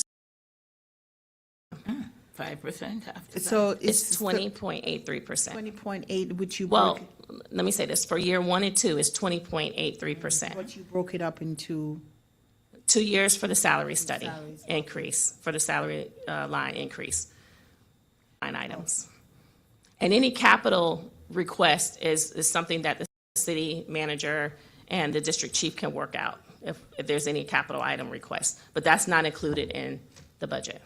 It's a lot of money, a lot. Yeah. And with all this money, it doesn't come out of my pocket, but I need to really see you guys stepping it up. Like, I need to walk past and just see you more than I see to see you guys step it up. Seriously, because that's a lot of money. You know, our biggest problem, the sheriff has been fighting hard for us. And one of the biggest problems that we are losing people at a high rate. They're going to the south of us, to Miami-Dade, who just got a large pay increase. They're going to the north of us, to Palm Beach. And time we send people through the academy, get them trained up, they're leaving. You know, even people, because the cost of living in Broward County is high. Right. And so the sheriff has been truly fighting for us, trying to get the salary study implemented to try to keep personnel here. Right. You know, we do have a large increase of vacancies in the agency. So yes, to your point, we will definitely be out there. We're trying our best to be out there, but we are a little short-staffed too. Yeah. So we're working on it, and this is going to help us, and it's not putting us at the top. It's just putting us where we can be in the top 3 at least, to try to be comparable, to keep people in the agency and draw them to us. You know, we're working on it. Recruiting. You know, we're working on it. Recruiting. Thank you. And we're recruiting hard. This is for the city manager. With all of this increase, where is the funds going to come from? With our shortfall right now? Well, we do have these funds that's budgeted in our general fund, Madam Vice Mayor. Okay, thank you. Thank you. You're welcome. Major, Thank you, Major. Thank you. back to you, city manager, ACM. Thank you, Madam Vice Mayor. Oh, Oh, yes, we do have the fire contract where we can oh, hear from the chief. So I would probably just parrot what the major said. Fire rescue, just like our DLE counterparts, we're having retention issues and trying to attract, and it's for the same reason. Dade County to the south of us and Palm Beach County, they have higher salaries with to a different work schedule, which is basically they work 1 day on and they get 3 days off. That is going to be very attractive for our personnel. So we're trying to get ahead of that curve and stay competitive. And like the major said, even for us, fire rescue, implementing this study does not not put us at the top. It just gets us so where we can be more competitive. The good thing is we're FRS, but there's a downside to that because Miami-Dade County and Palm Beach County are also FRS. So that makes our personnel even more portable because they can leave anywhere and go anywhere with FRS and they don't lose any of the benefit or the pension side of the house. And like I said, I know we've had communications with the city manager and the attorneys, so pretty much what the major said is, like I said, I would parrot what she said, unless there are specific questions. And what is the crew? How many personnel do you have for So- Lauderdale Lakes right now? Lauderdale Lakes right now, so just the proposed is the same staffing that we have now. Obviously, unless for whatever reason, the city would come to us and say, we want to put on another position, whatever that would be. And again, then we would do that. For the exact staffing, I'll ask my district chief to come up.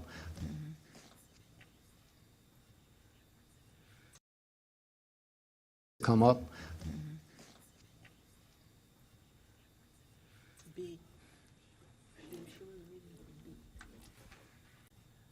Good evening, Vice Mayor, Commissioner, City Manager, city residents, and the visitors of Lauderdale Lakes.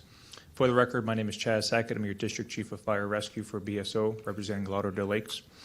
So our current staffing right now is 48 personnel. And the breakdown is you have one district chief, one administrative specialist, one fire prevention officer, 2 fire safety inspectors, and then we get down to operations. You're currently paying for 1 battalion chief, 4 captains, 9 lieutenants, 4 driver engineers, and 25 firefighters. 48. Thank you. Any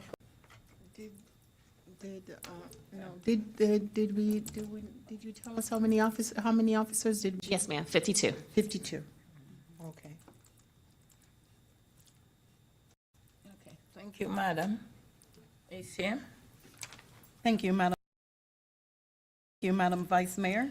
Item number 5J, discussion regarding the City of Lauderdale Lakes piggyback contract between the City of Tamarack and Waterfield, Florida staffing for school crossing guard services, extending services from September 30th, 2025 to December 31st, 2025. And we do have a ZOM that's on the line to present this item.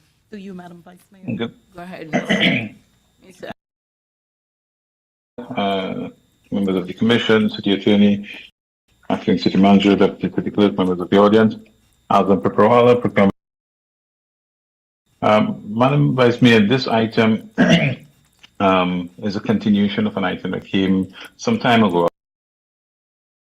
Madam Vice Mayor, this item is a continuation of an item that came some time ago. I'll say a continuation, reason being it was at the end of this contract to adjust the rates.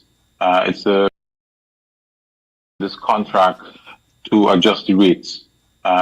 a cooperative contract awarded by the City of Tamarack for school crossing guard services. The vendor that they have awarded to, there was in August of this year. While doing our reviews and preparing for fiscal measures for this year, this current fiscal year, it was noticed at that time that the contract had expired in August, and also the City of Tamarack, they actually did an extension to the contract. Now, in doing an extension to the contract was because they went back out to bid, and they are currently, at the time of presenting this presentation to you, they have told us that they are not ready to award yet. They are still in evaluation stages. What we are requesting of the Commission is the permission to continue using this contract up until December, and that they have stated. They have extended the vendor until December 31st, 2025, or until they are ready to make an award. They do not expect that it will pass December 31st. They expect that they will award before that. Later on, new contract that they have, requesting your approval to continue going on to that new contract. In summary, it is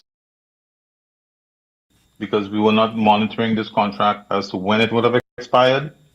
Because of the processes that we now have in place, we are updating our database with the OpenGov platform, and we are putting things in place to make sure that we catch these things early. So we are in these stages right now. I mean, it's been 1 month since we have officially implemented the OpenGov program, and we are seeing some benefits on the solicitation side. We are using the contract module now to update other matters that we have. So in summary, get your approval to continue using this contract up until December 31st, 2025. For the period September 1st to the end of September, it's at the old rate. They have awarded the vendor from October 1st to December 31st. The rate that we are paying for September would be the one that was from October 1st to December 31st.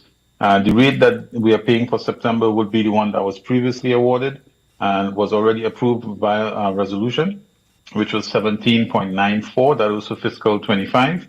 For fiscal 26, they have increased the vendor's rate to 19.32. I'm available for any questions. I also have Ms. Sarah, the Human Resources Director, who can assist in answers for this contract. Mr. I'll have to divert that to Ms. Tara. Ms. Tara? Good evening, Vice Mayor, Commissioners, City Attorney, Acting City Manager, City Clerk. For the record, my name is Tara Williams. I'm the HR Director for the City of Lauderdale Lakes.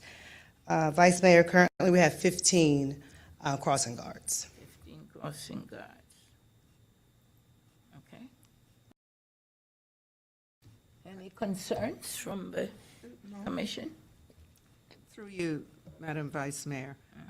With the piggyback, we normally piggyback with another city to get the better rate, right? They have received that, and so what we're concluding is up until September of 2025, with the new rate, once they approve, Tamarack approves of $19.32. That'll be for the crossing guards, or that's for their overall contract? Please explain that to me. So, through you, Madam Mayor, Vice Mayor, Tamarack has already approved the rate and presented it to the vendor, and the vendor has already accepted that rate of 1932, and that is, yes, until the end of December. And again, this is the extension to the current cooperative contract that they have, that expired. Cooperative contract that they have, that expired. Thank you.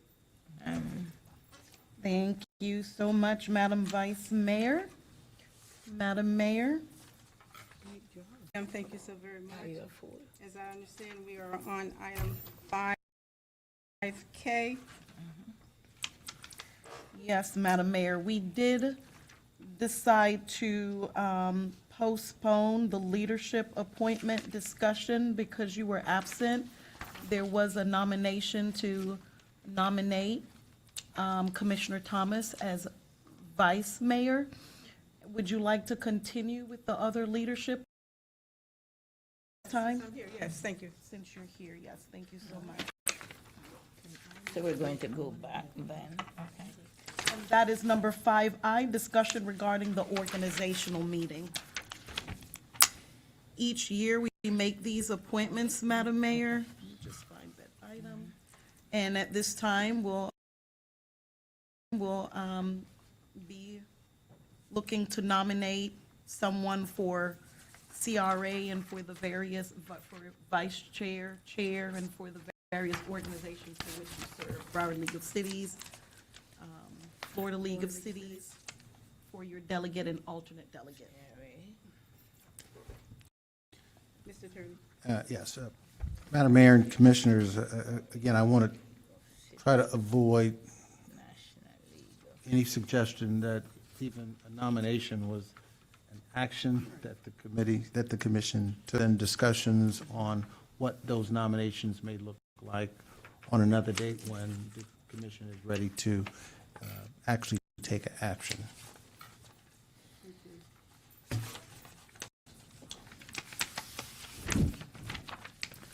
Madam Mayor, we did, like I said, suggest a vice mayor, and we also have to suggest a CRA chair and a CRA vice chair.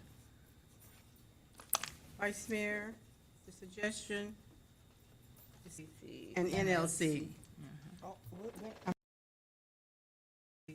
And NLC. I'm writing it down. Florida League of Cities, National League. and And that's the- MPO board. National So we League. have FLC and Vice Mayor, CRA Chair, CRA Vice Chair, NLC, FLC, BLC, and MPO. Oh, BLC, okay. Not Broward League of Not Cities. Broward, that's done that's in spring. the spring. All right, my colleagues, so we have any suggestions at this time? Oh, for CRA chair? CRA chair? Madam Vice Mayor? I don't know how I would say that the current CRA chair touched out. So I wouldn't mind nominating her back again. Touched out. So I wouldn't mind nominating her back again. Commissioner Sharon Thomas as CRA chair. Okay, yeah, I agree. Vice chair was. Thank you, Madam Mayor, and welcome, Madam Mayor. With the CRA chair, it's a 2-year position? One. 2. Previously, the CRA chair has held the position twice itself, and then the consensus has usually been that we rotate the chair of the CRA. If it's necessary. If it's necessary, or if it is the consensus Okay. of the commission, So of the board for the CRA. So, Madam Mayor, I think we should just let it continue for the 2 years with Sharon Thomas. Well, that's my suggestion. That's mine Vice too. Mayor says, so Commissioner Thomas, we need to hear from you. Madam Mayor, Madam ACM. just for information's sake, Commissioner Thomas has served for 2 years, just so that. She did? Yes. Oh, yes, Yes, she did. she's in her second So term. you would be next. So she'll be the third, she'll be doing a third. Third year. What time? Oh, I Okay. didn't know that. I'm sorry. Yes, that's how good I am. How about you? Commissioner Thomas is in her second term as CRA chair. I would like to nominate Commissioner Harrison for chair. As chair? That's fine by me. Commissioner Harrison? Yeah, I accept. Okay. CRA vice chair, suggested nomination, please. I would like to nominate Commissioner Carleen Maxwell Williams. No. I'm sorry, but I have to decline. Thank you. Okay, you have a right to decline. Anyone on this side? Commissioner- I think she could step. Hold on a minute, Vice Mayor. Commissioner Thomas. I'd like to nominate myself for the Okay, vice chair. good, wonderful. Right. Make it easy. Hey. Is that okay with you? Well, let me write these things down. All right, any others? Any others? Thank you so much. National League of Cities delegate? National League of Cities delegate? I like local. I'll take it. Okay. Your suggestion? You're My nominating yourself? suggestion is I will nominate myself for that if you, Okay. no one else National wants League that. of Cities Chair.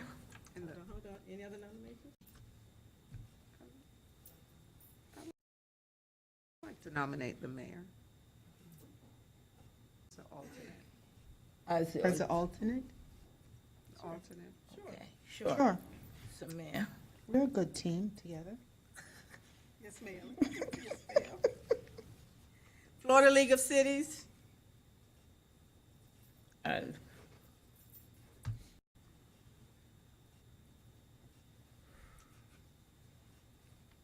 I could. Oh, the silence is deafening. Florida League of Cities. I'm local. I'd like to nominate Vice Mayor Tycee Caldwell. Yeah. I decline. I'm too old to travel. Are you the sitting?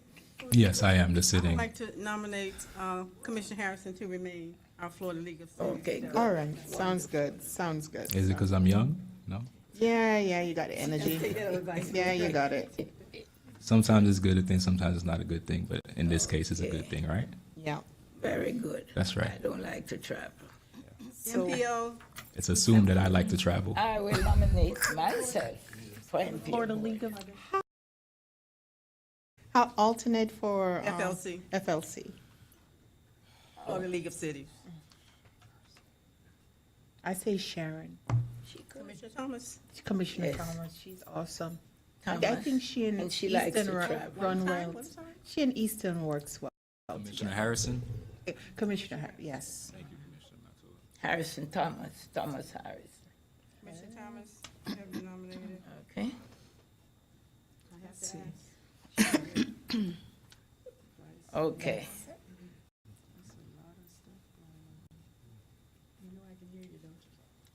And I think the MPO board last time. Madam Vice Mayor, No, that's not what we're not there yet.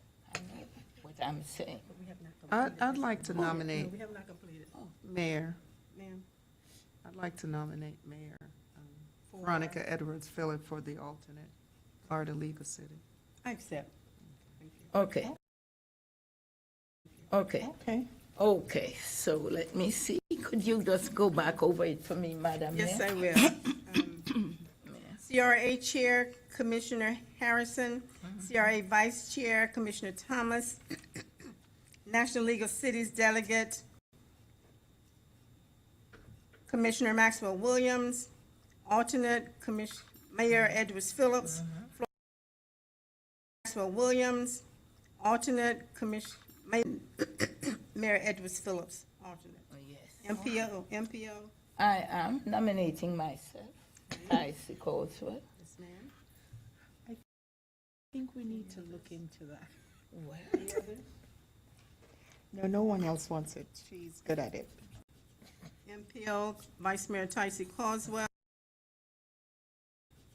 MPO, Vice Mayor Tycee Caldwell. there's no alternate for that board. And did I miss Vice Mayor before I came in? Let me give her her title. Thank you. Vice Mayor. Let me give her her title. Thank you. Vice Mayor-elect Sharon Thomas.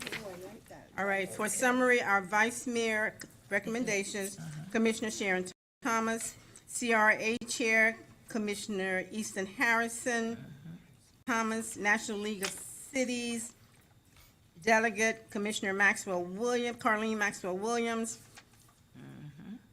Alternate, Mayor Veronica Edwards Phillips, Florida League of Cities, Delegate, Commissioner Easton Harrison, Alternate, Mayor Edwards Phillips, and MPO, Vice Mayor Tycee Caldwell. Good, wonderful. Thank you so much. MPO, Vice Mayor Tycee Caldwell. Good, wonderful. It appears that the 6 p.m. certain for the chamber is here, Mr. Patrick. Thank you so much. Madam ACM. Thank you. Madam ACM. Thank you. On the outcomes of the inaugural chamber breakfast held on September 25th, 2025. This item number 5C, and we have Ms. Vioco Buchanan to introduce this item through you, Madam Mayor. Introduce this item through you, Madam Mayor. Oh, is that? No. Yes, you like it? I didn't know it was her. Still good. Thank you, Madam Mayor. Good afternoon, Madam Mayor, Vice Mayor, City Commission, City Attorney, Deputy City Clerk, Acting City Manager, virtual audience, colleagues, and residents and guests present. For the record, my name is Vielka Buchanan, Economic Development Manager. This discussion pertains to a funding request for a new initiative proposed by the Lauderdale Lakes Chamber of Commerce. The initiative titled Shop Lauderdale Lakes, Local Spending, Local Prosperity is designed to boost revenue for local businesses, highlight the advantages of shopping within the community. At the City Commission meeting held on September 23rd, the Chamber presented this request in the form of a proposal. During the meeting, the Commission raised questions regarding the proposed budget and requested that the item be brought back at a later date with additional details.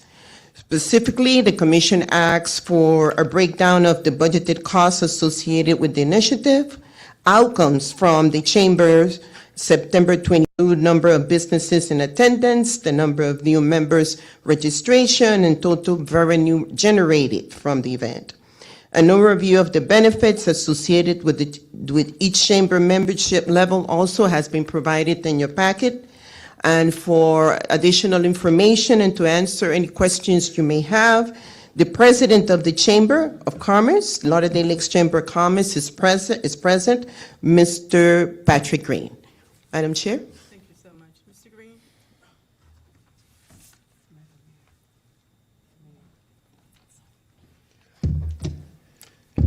Thank you very much, Madam Mayor, Madam Vice Mayor, City Commissioners, Acting City Manager, City Attorney, who is not here now, and City Clerk. Ladies and gentlemen, good evening. I think we need to give Ms. Buchanan another round of applause for her here. Looks pretty good.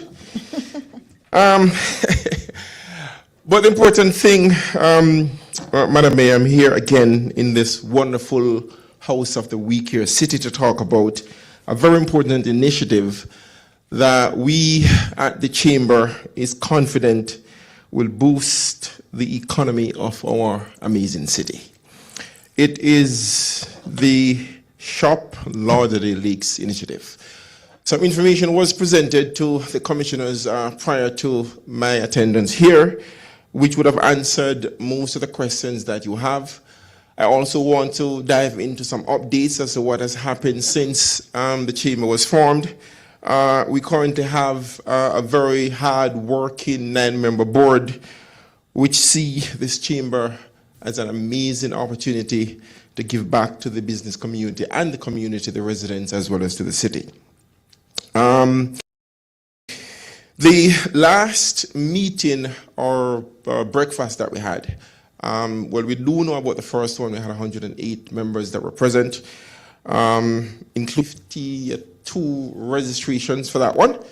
That one was, again, great success. At that one, we were able to also hand out the membership packages for those members who were able to make it at that meeting. To date, we have had membership in quite a number of different categories. We have had nonprofits, the professional, the standard plus, and trustee corporate. We have one of those so far, and we are pretty happy with them.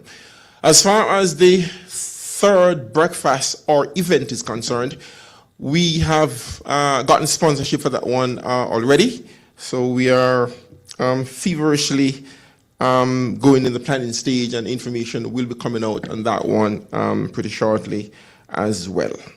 Of course, I will answer the questions on that if you have any. But let me dive into the important matter at hand, which is the Shop Lauderdale Lakes.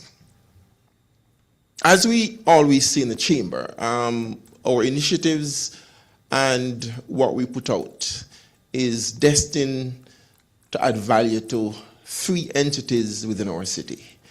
It is the business community, it is the residents, and it will positively affect the city as well. So we see this initiative as an important partnership with the city to help us get this going. As mentioned in the original proposal that was put forward, we're seeking a little over $8,000. and this primarily is going to be used for promotional purposes. There is an additional cost used for promotional purposes. There that has to do with the mailing out of those flyers that we're going to be producing, and that we're going to utilize the post office to do that. All we would need to do is identify the zip codes, and the post office has a service that will just distribute it. So imagine this, if you will. So all the signs are up across the city. So residents are driving through, they're seeing the new Chamber of Commerce, and they're seeing the shop Lauderdale Lakes. After that, what will happen is that the flyers are going to be mailed out to each zip code in the city, to the over 13,000 households that we have around us. When they get that flyer, there's going to be a powerful offer that they will find it almost impossible to refuse. And so with that offer, we're going to get them to either scan a QR code or utilize a web address that is going to be on the flyer. And that will get them to opt into our website database. That will allow us to now start communicating with them based on their own permission. What we'll do with that information is the business community will provide and present some offers that we will give to the residents of Lauderdale Lakes. They will take that offer and they will go to those businesses and they will shop there. This is going to be a cycle that will continue even when my great-great-grandchildren are gone. It is going to be that long because we really believe that this is going to add a lot of value to what happens in the city from an economic and from a business perspective. As we go along, of course, we'll make changes. We'll make changes to make sure that we are putting out the best product that is out there to be able to drive the economic activity in the city and for the business community. We know about the value that it provides for businesses. I've listed them in the document that was sent to everyone, as well as the citizens, as well as for the business community. And with that, I will answer every single question that you have. Commissioner Maxwell Williams. Hi, Mr. Green. Oh, thank you very much. Thank you for that presentation. So my question is, how many total membership, what is the total of memberships that we have? Okay, so right now we have paid members, we have 22. And as I said to you, that 22 is divided into 1 nonprofit, 9 professional members, there are 8 standard members, there's 3 standard plus, and we were fortunate to have 1 trustee members. We do have some pending members who have not actually paid as yet, so probably not going to count those until the eggs are actually hatched, just to make sure that we actually have them there as well. To you, Madam Mayor. So the one that you had 180, how many members did we get from that, such a large turnout? It was 108. 108. 108. That we got, I'd probably say around 18 members from that. And, Madam Mayor, through you, just want to make sure that we understand the dynamics of how things start. So we're building a business, right? If you want to call the chamber that. And so no businesses start on day one and then following month, all of a sudden they're selling $6 billion worth of products or services. Doesn't work that way. We build, we look at the feedback and the results. If there are mistakes or things that weren't done as successful, then we look back, see what we can do to improve it, and then we continue. The most important task that we have right now is to build membership. To build membership, we need value. We need to prove to the business community that this is a place that they should be. To do that, there are some initiatives that are going to be important. We will promote the chamber and what we can give, but nothing beats than seeing them having customers walk into their business place and saying, I'm from Lauderdale Lakes. and that we came through because of the initiative that we have. This is why this initiative is so valuable and so important, that the city partner with the chamber to be able to get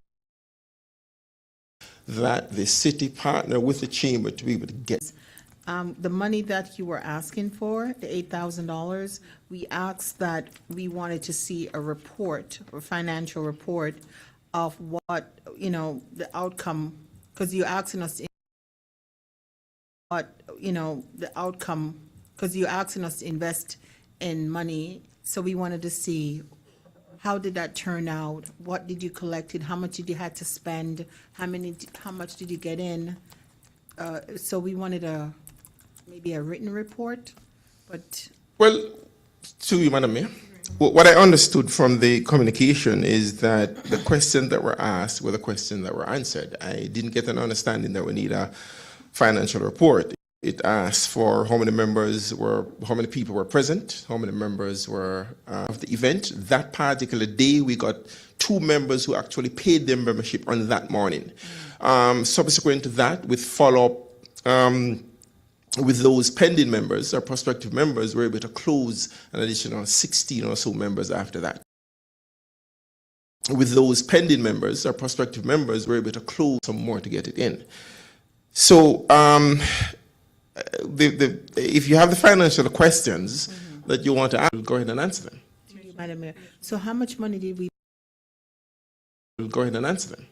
Madam Mayor, so how much money did we put into making that event happen on the 25th?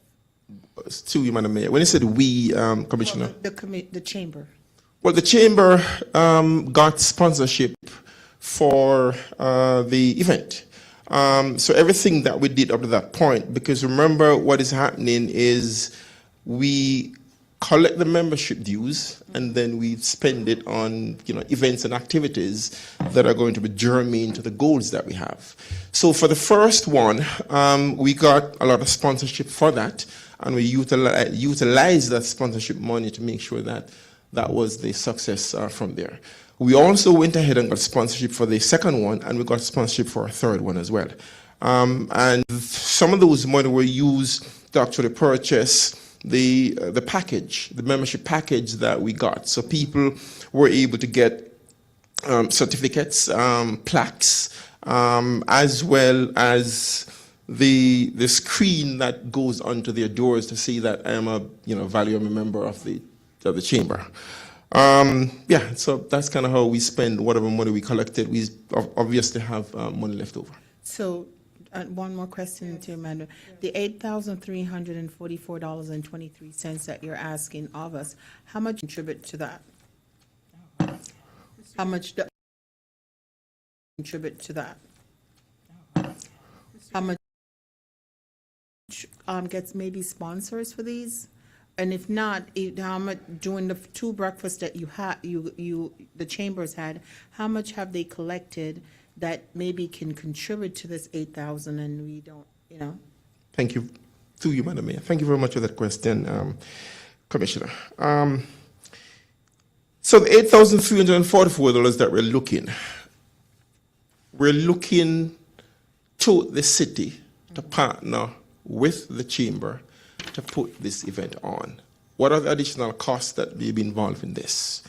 I mentioned about the postage. That cost $3,300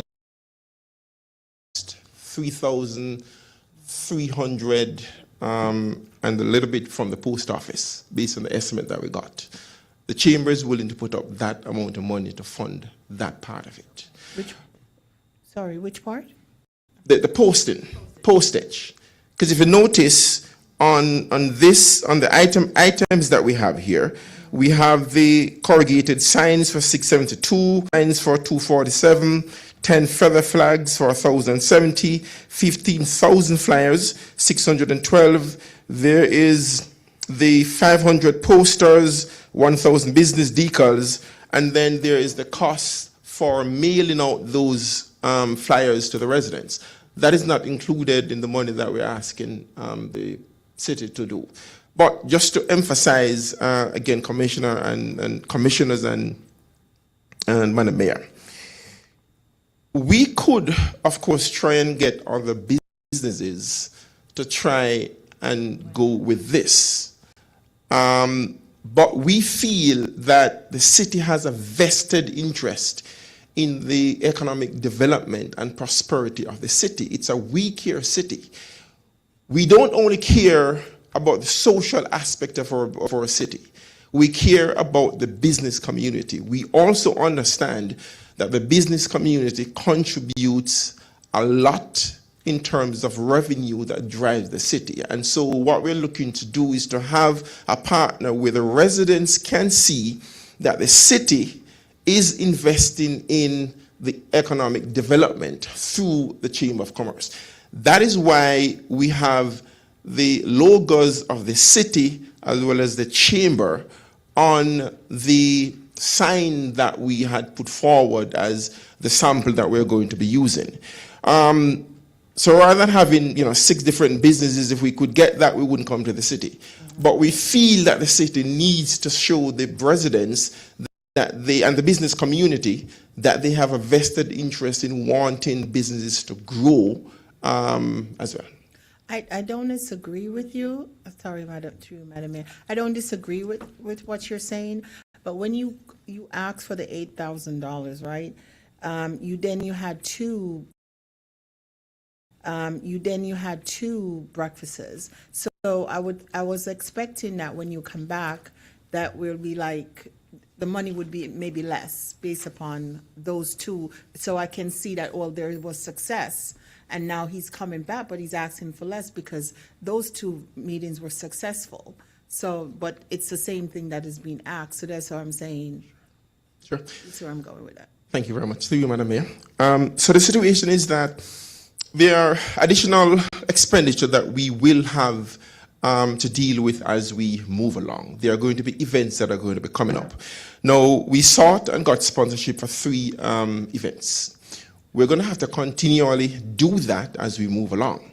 So let us say the 4th or 5th event that we're going to have that we don't get a sponsor, we can't leave the chamber broke, not being able to foot these expenditures when we need to have them.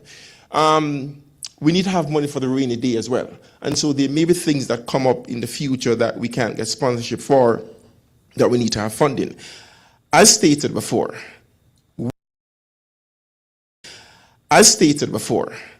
we believe that the city should see this as an investment in the city, just like how the city partners with other stakeholders to ensure that the city can run properly. And that's what we're looking for as well. And I hope this is not seen as the chamber coming to the city just to get funding for something that is not going to benefit the city. Everything that we do, and we have 9 board members who are business owners, and they dedicate their time and their effort and their expertise absolutely free of cost to ensure that we can get this done. Nobody's paid for this. So what we want to do then is to partner with the largest entity, which is our city.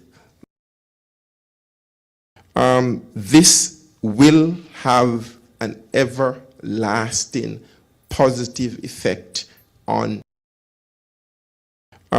this will have, and the business community see this as an investment. Yes, Mr. Patrick, good evening. Good evening. I think I heard you said that you needed the monies to do some mailing through the post office. Through you, Madam Mayor. The mailing is going to be taken care of by the chamber. Yes, so what The do you other really things, need the money for? sure. then? So the other things that we are going to be needing money for is, so if you look around the city currently, you see some signs that the city has put up to promote the things that they do. Yes. We're looking to create some signage like that we can put up in various places. This is to promote, sensitize, create awareness for both residents and for the business community. We also need to these corrugated signs need frames, so we need to have that as well. We need to have some yard signs that we can put into the residents' yards so they can be aware of it as well while they're driving through. We need to create some feather flags, which is those flags that you see that the breeze blow left, right, and center, that when people are driving, they will be able to see that. Again, awareness is what we're looking for there. The 15,000 flyers that we're going to be printing, which is going to be distributed to the 13,000 plus homes in the city, those are going to be the bridge between the business and the businesses, so that as residents walk through or go to shop, they will see that. Again, awareness is going to be important. And then, of course, there is the decals, which are going to now promote the business as a participant in the Shop Lauderdale Lakes initiative. So that is where that money will come in, Commissioner. Yes, but again, Mr. Patrick, on you have that you're going to mail out. Go back and look on your thing there, that you plan to mail out over 13,000 households. Okay? Yes. You just said to me, no, that $3,218.90 flyer mailings. I know that's what flyer mailings. I know that's what I heard, and this is what is in your thing there. So what, just update me, which is correct. Yes, you need the money to do the mailing, or no, but it's right here. Let me just look back at this, madam. Just give me 1 second, eh?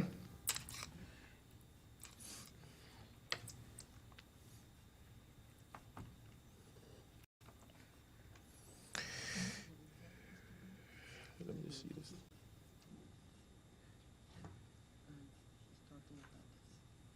All right.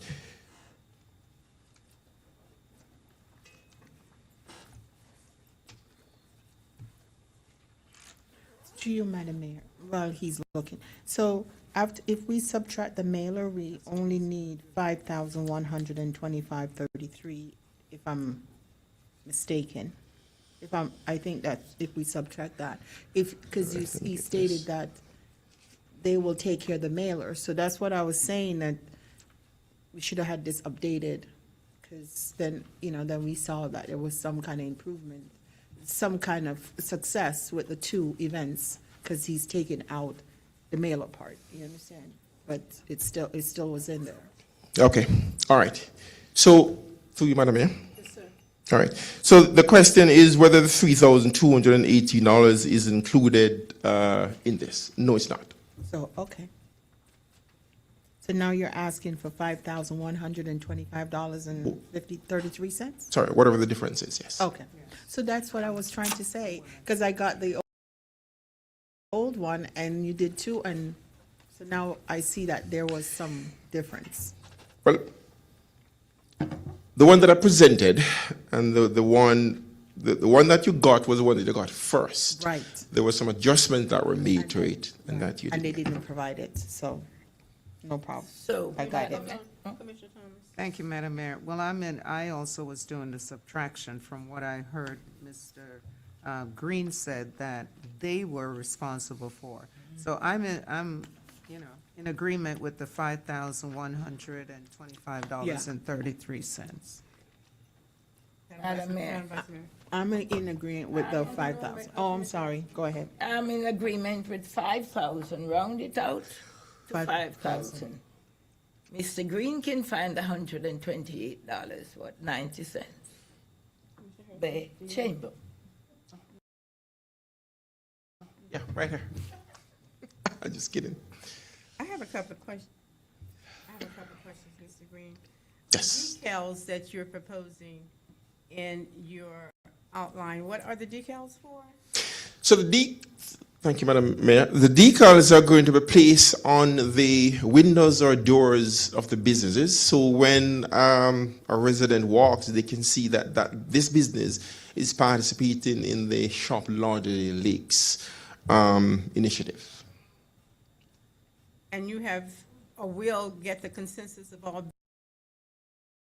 Yes. participation in the Shop Lauderdale Lakes? Thank you. So there's going to be communication with all the businesses that we have in the city.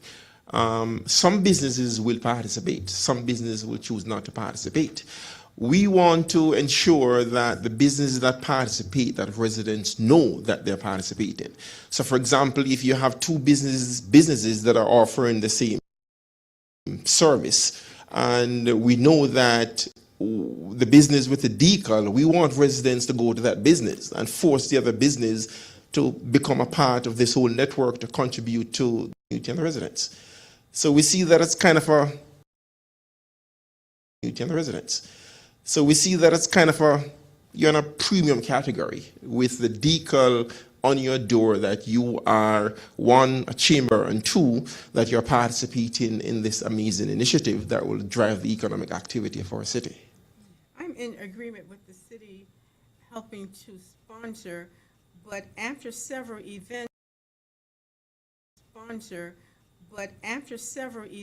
and members of the chamber, where are we going with that? Right. Thank you very much. And that's an amazing question, Madam Mayor. And as I suggested before about building a business, and when we shop as well, and when we go to buy things, some of the times what happens, it takes more than one ask, it takes more than one follow-up to be able to get a business to jump on board and to come on.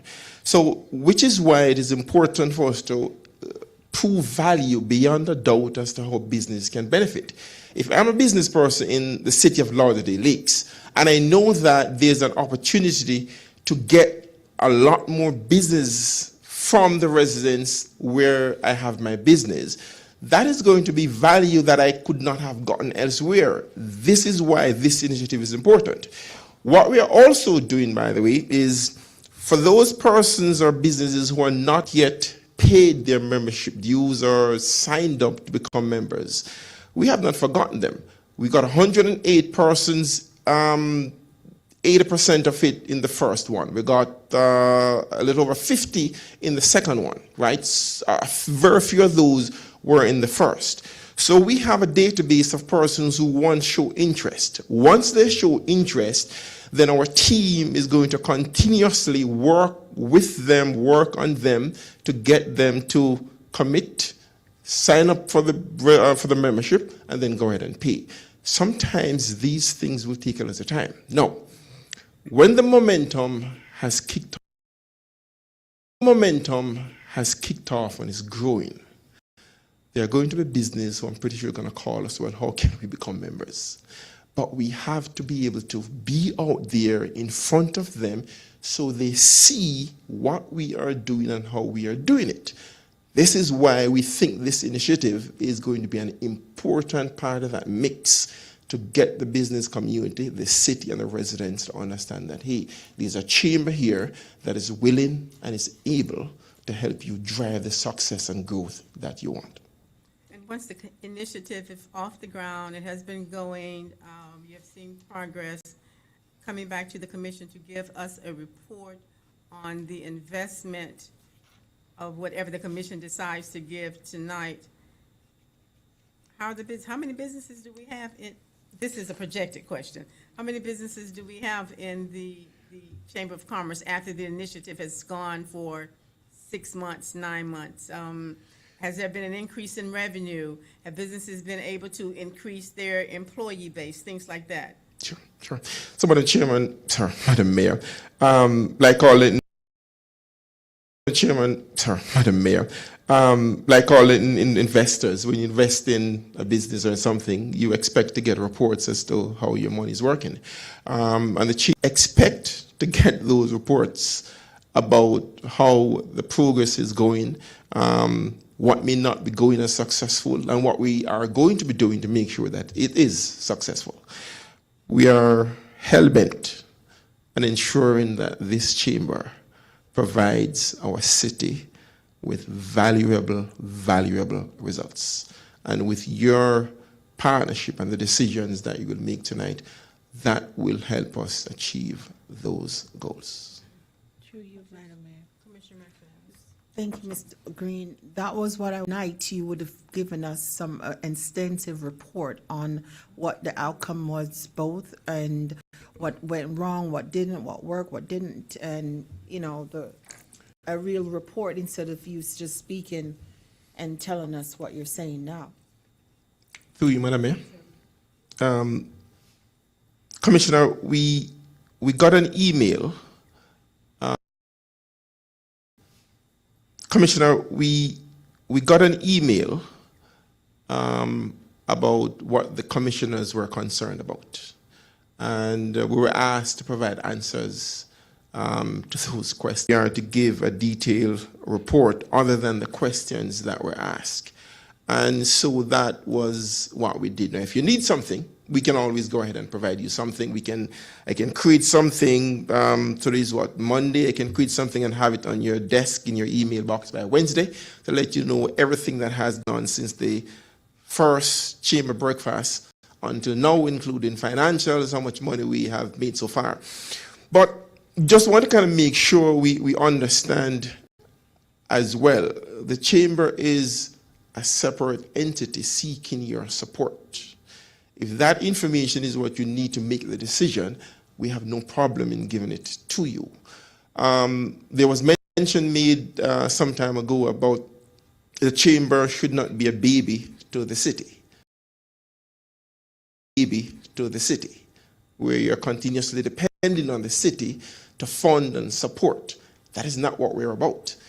This one initiative, we feel it is major enough that the city should partner with us to get this done. But if you need them, and if you say yes tonight, I can have that report sent to you and any other commissioner by Wednesday morning in your email box. Thank you, Madam. Sorry. Thank you, Madam. Yes. I'm in improvement with the deduction, which there was an oversight. I'm in agreement with the approval for the 5,000 plus. Any other comments, colleagues? No, for time's sake, I'll Madam yield Ac- my Madam question. ACM. Madam Mayor, I just wanted to make a notation that a donation request application is required from anyone requesting a donation to a certified financial statement. So just want to put that on the record so that we can get that information.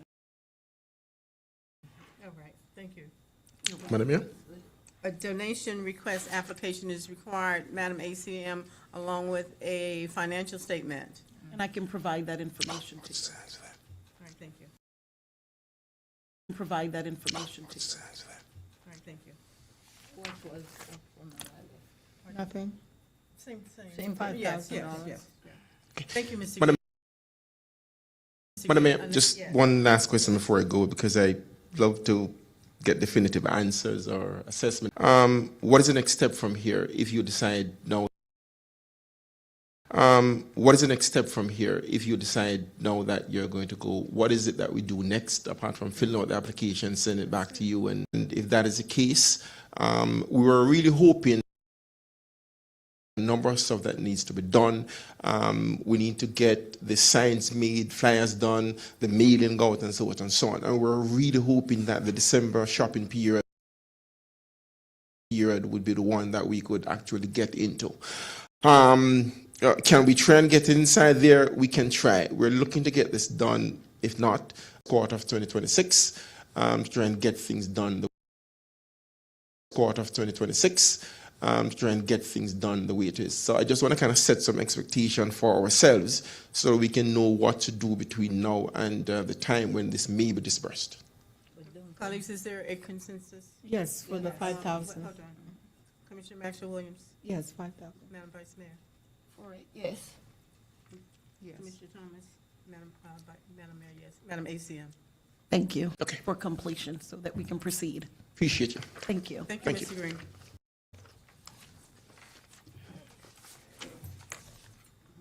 We're back to item, Madam Mayor, Ms. just- Vialka.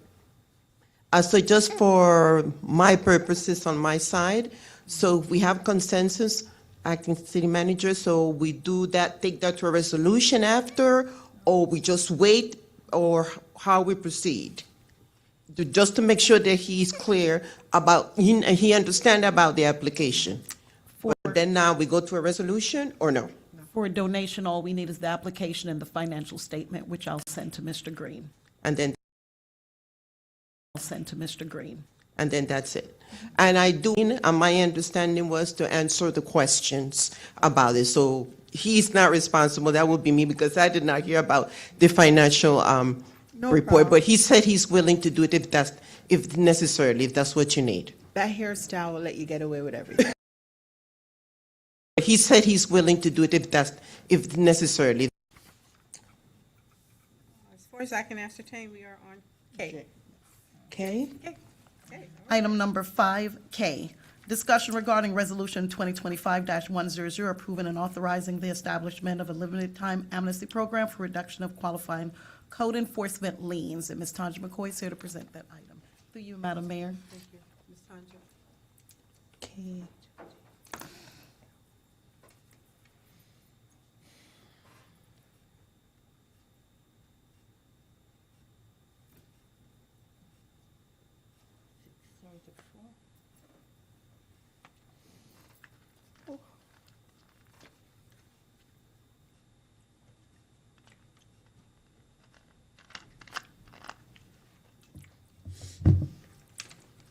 Good afternoon. Good afternoon. Protocol established. Through you, Madam Mayor.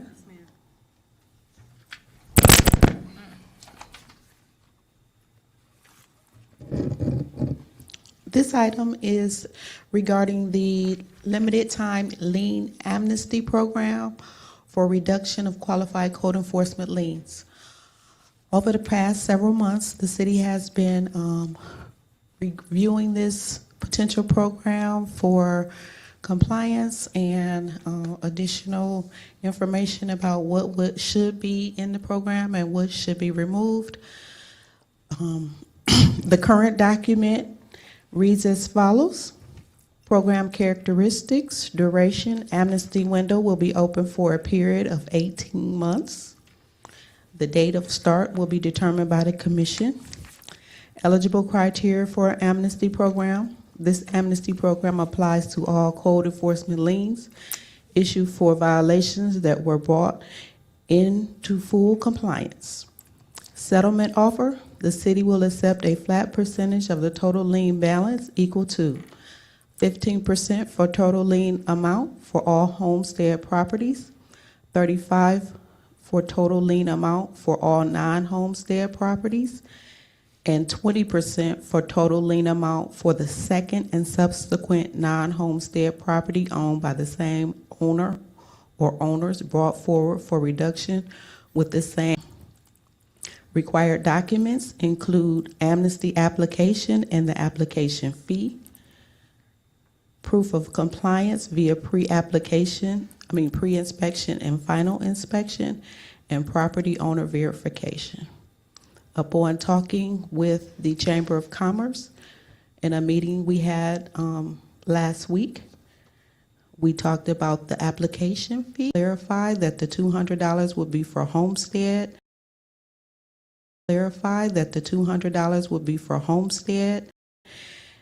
single-family residential, condo, and townhomes, and then the $1,500 application fee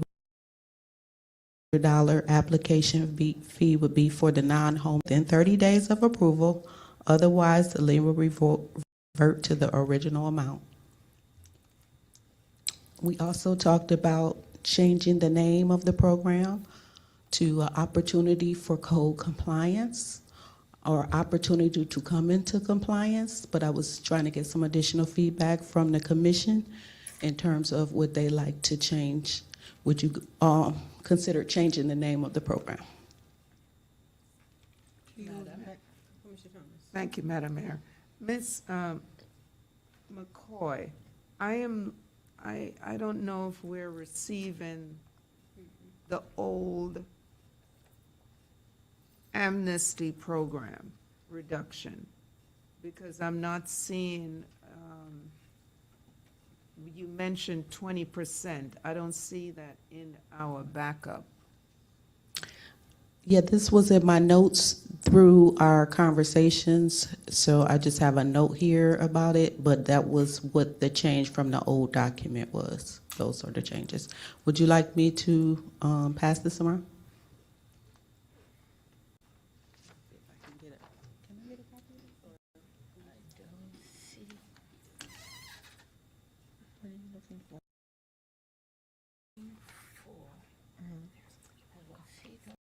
Oh, it's, okay,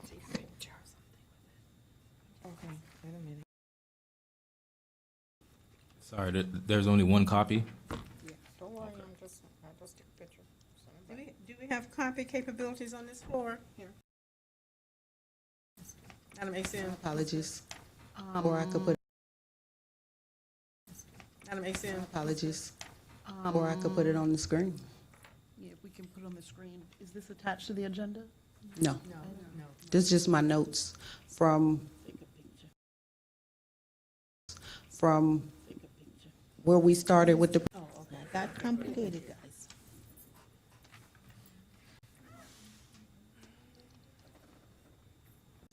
Madam Vice Mayor. he said you can make copies. Mr. Anjo,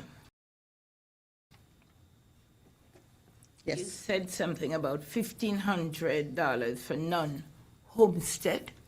Are you looking on apartment buildings or just maybe one person who has a property, one property that is out of compliance and liens?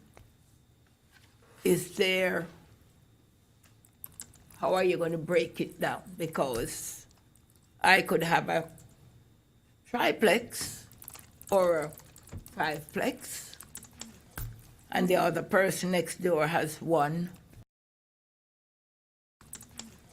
and the other person next door has me, would not be the me, would not be the just Through you, Madam Mayor?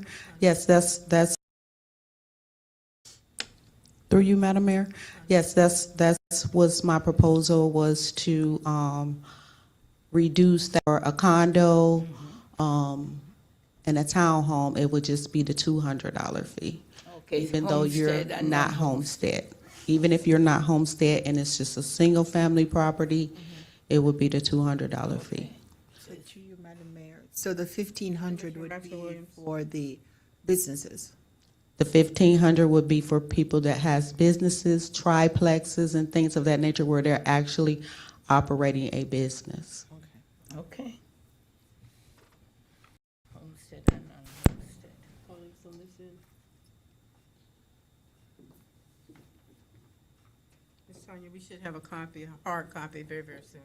Yes. Anything else to share with us while we're waiting?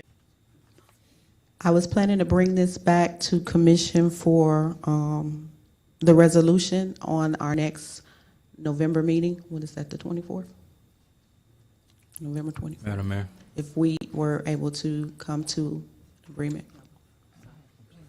Okay,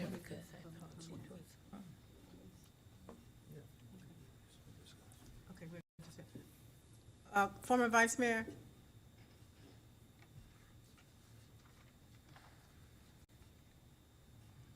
Former Vice Mayor Spence, please excuse me. Thank you, Madam Mayor. Protocol established.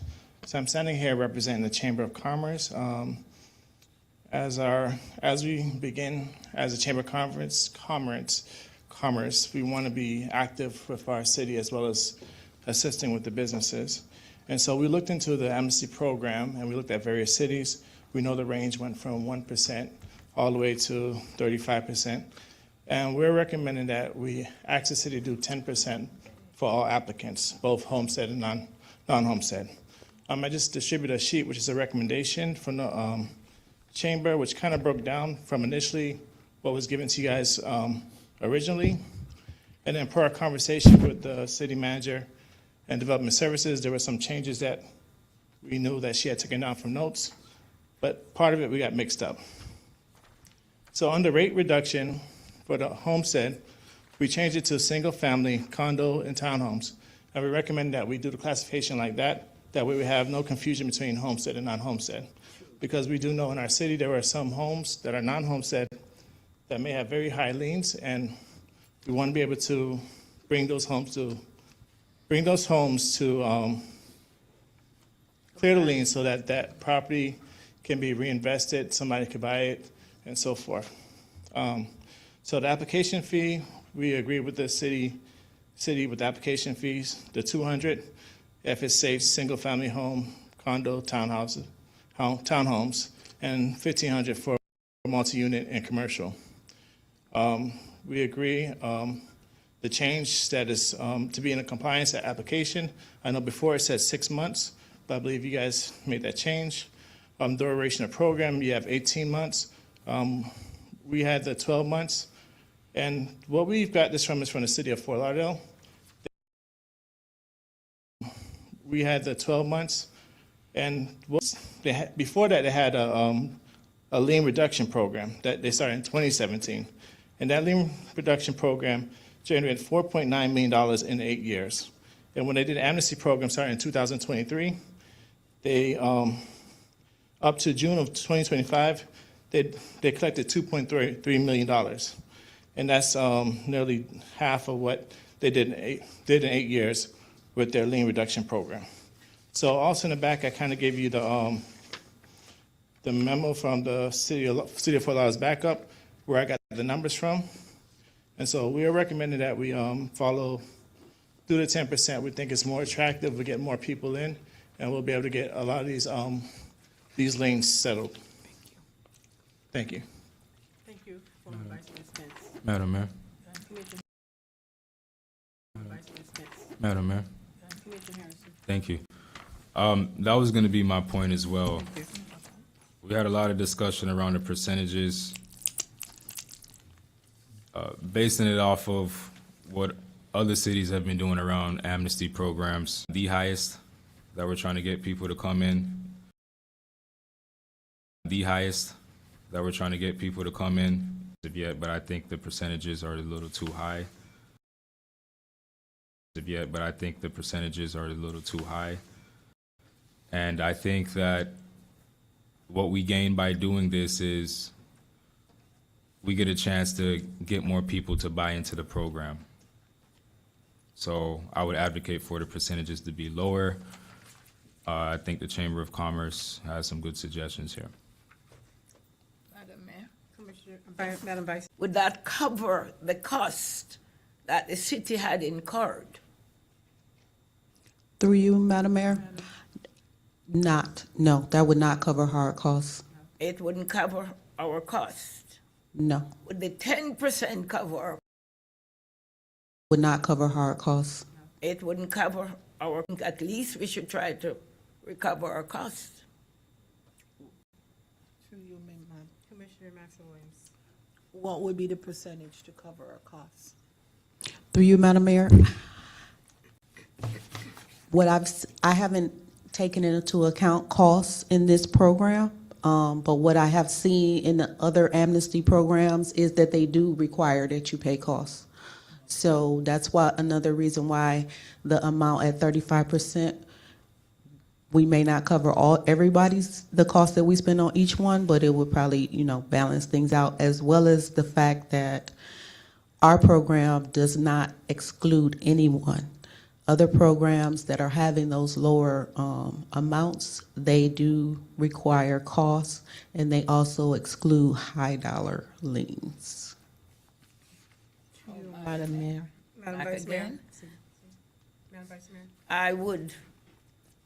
I would prefer if we make sure that our cost is covered, and then maybe 10%. But to say 10% and the cost is not covered, it means that it is the city is paying for the violations. Through you, Madam Mayor? One of the things that's going to be difficult is identifying that cost, because these liens came into place over a period of time prior to today. So maybe going forward would be easy for us to calculate that cost.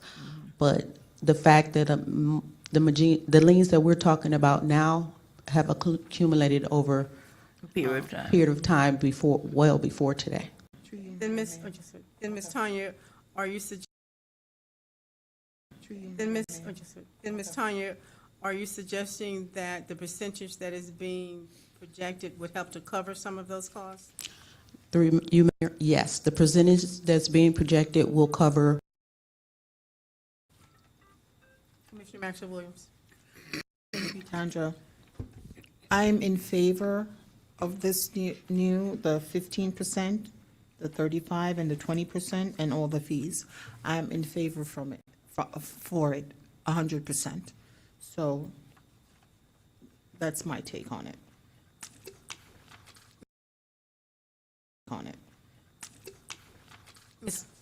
Mr. Green.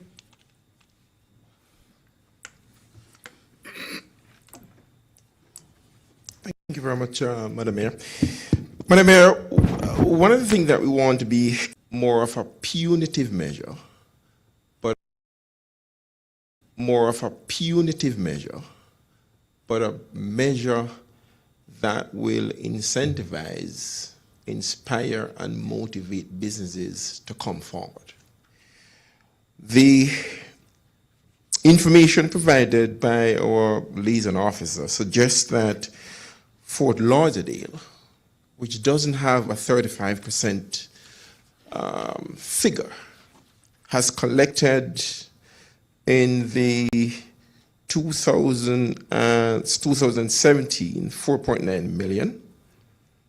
And as of June 2025, they're expected to reach 2.7 million. Now, if we're looking to punish businesses and probably drive them somewhere else, we can keep the figures as they are. I mean, no problems with that. The violations happen already. It's gone. I don't think the city booked the income from that past to be able to shore up their finances for 2025 or 2026. 2025 or 2026. We get those money paid, it is going to be, I'm pretty sure, additional money for the city to use to satisfy all the expenditures that it has.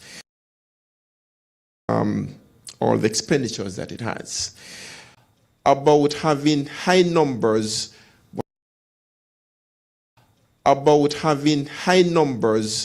but fewer businesses participating.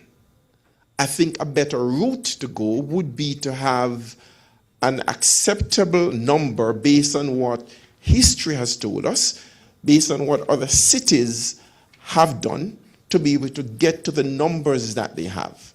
And if those numbers work in the other cities, we can't see any reason why we believe a higher number is going to help us to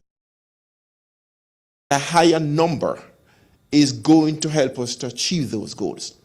So I don't know how many businesses we have in that may qualify for the program, but if you have 35% and 10% of those businesses decide to participate, you may not achieve the ultimate goal, which is to get more businesses to participate. So whatever that number is, more businesses to participate so that the goals can be achieved. And lastly, I will say this. The Chamber stand firm in wanting to help the business community to do what is will benefit the city and businesses. So we have had the conversation with the development officer, and we have given the commitment that we will work with the city and with businesses to ensure that the program become a successful one. But it has to make sense for the city and make even more sense for the business community. Or else what is going to happen is that we get a small percentage of businesses who can afford to pay it, who will come forward and say yes, and then we have the problem just going on forever again. Thank you. Thank you, Mr. Green. I think I need to stress that, yes, sir, come up as I'm speaking, come up. I think I need to stress that this discussion is not to penalize anyone, businesses nor the homeowners. So if we could keep that frame of businesses nor the homeowners. So if we could keep that frame of mind that this is not regard penalization, but it is regarding right something that has been wrong for a long time. Good Madam evening, Mayor. sir. I understand that, and I appreciate the opportunity. My name is John Heron. I represent one of the businesses who, whichever version you adopt, is going to benefit from this program. And I thank the mayor, vice mayor, and commission and staff the opportunity to be here this evening to talk to you about the issue. The opportunity to be here this evening to talk to you about my own personal experiences, that what amount of money this city or any other city may realize in the way of people taking advantage of this program is going to depend upon the amount of each particular fine and lien that exists out there. I know this from my own personal experiences because not here in this city, but in another city here in Broward County, I am a special magistrate for code enforcement. And so I hear the cases, and many of the cases are the property owners coming before me because in the particular city where I serve as a special magistrate, they've given me the authority to reduce the liens. Some cities do, some cities don't. And obviously that's the program in place that is being considered here, is to give that authority to staff. And I have a policy with property owners that come before me to give them a flat 10% reduction. Now, that may be $2,000 for a particular property owner who has a $20,000 lien and accrued, but it may be $50,000. And I've had property owners who have come before fines. And even at a 10% reduction, it is a significant amount of money. The point I'm trying to make is that in the bigger scheme of things, it's going to even out. And so if you are concerned about covering your costs and your staff costs, which is a laudable objective, I believe that as you see the program being implemented overall, you're going to get the highs and lows. It's going to average out, and you're going to cover those costs, in my view, in my opinion, in my experience. So I'm here to say that I'm in support of the program. I support staff, obviously from a perspective of representing property owners. Mike, please.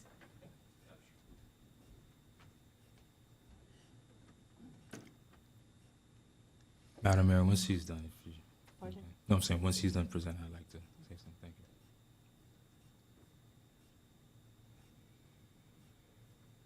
you. Madam Mayor, I'd also like to just make note that we have a 7 p.m.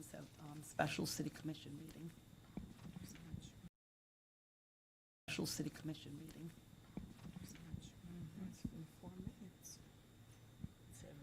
As soon as we get Mr. Harris back on.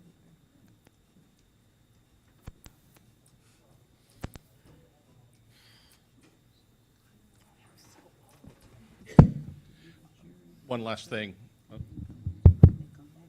thing. Obviously, from perspective of representing property owners who may be taking advantage of this, obviously there's a self-interest in it being as low as possible. But I do think that overall, you want to incentivize property owners, particularly those who may have higher liens that have accrued, to make it financially feasible for them to come in, settle up their accounts, and be able to move on, whether to sell their property or to improve their property, and they can't because they've got these liens out there. Thank you for the opportunity, and I support in principle, the concept of what you're doing, and look forward to working with your staff once it's my client, so the relief that it wants. Thank you. Thank you, Mr. Madam Mayor. We'll take, who was that? Commissioner Harris. I'm Thank sorry. you. Sorry, sir, I wanted to know which companies. Mr. Harris. This particular, the landlord of the Dollar Tree store. Okay. Okay. Madam Mayor. Commissioner Harrison. Thank you. If we pass this lien amnesty program as it is, it won't be a lien amnesty program. This will be the biggest, amongst the largest, most amnesty programs in Broward County if we pass this, in all 31 cities.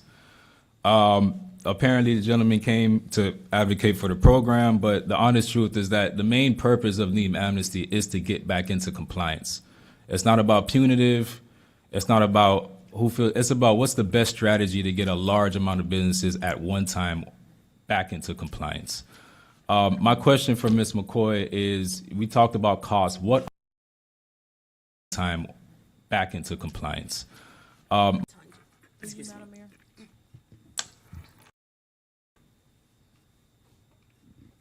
It's off again. Some of the hard costs would include our administrative time that we've spent working with the applicant, the magistrate meetings that we've been paying the magistrate to come to. Anytime code enforcement officers had to return to those locations to try and get the property into compliance. Some of our fire inspections as well that we pay to Broward County. So there's a long list for you if you would like me to do that as well. Well, Madam Mayor. Commissioner Harrison. Thank you. If you get it to me by the next meeting, we're going to have to vote on it. So we'll have to workshop it again. So that doesn't really help right now. But my question is your position that it sounds like you're saying even at 35%, you're not sure that we're going to be able to cover all of the hard costs? Is that what you're saying? At 10%, 15%, and even at 35%, some of those hard costs, not limited to, but we won't be able to cover those hard costs. Is that your assessment? Through you, Madam Mayor?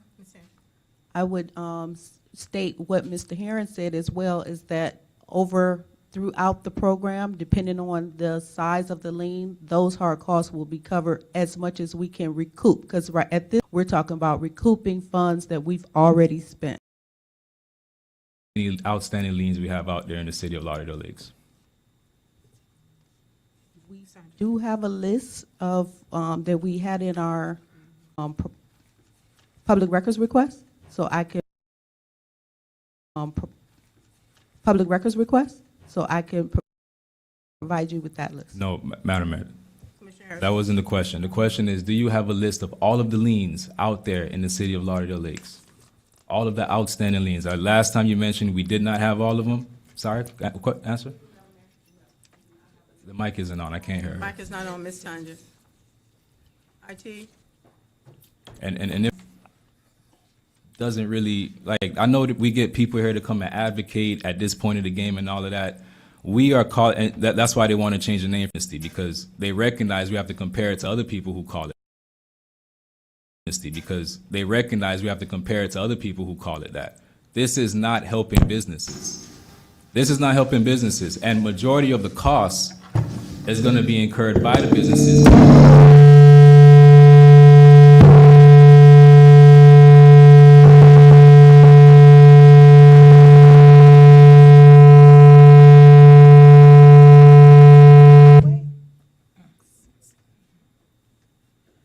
Sorry, test the mic, see if it's on. If it's okay, you got it. Okay. Sorry, you were saying the answer. Do we have a list of all? Current list of all outstanding liens. That is something that we're working with to put together. So how do you come up with the assessment that based off of what we recoup, we should be able to balance out? Is that the hope, or is that based off of the amount of liens that's out there? Because from what is, to show you what's highs and lows. When you say we can be able to recuperate our costs, what are you basing that off of if we don't have the exact number of liens that are out there? Through you, Madam Mayor. When I state recoup costs, I am stating the 35% is a recuperation of costs that we have spent to enforce the lien and enforce the code in previous years. Madam Mayor, the question is, how do you know that would cover the cost if you don't know how many liens are out there?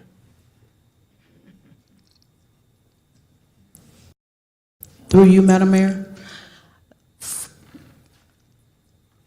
The amnesty program is not for us to recover everything that we spent. It's a program to allow for the lien holder to come into compliance, not taking into account every dollar that we spent.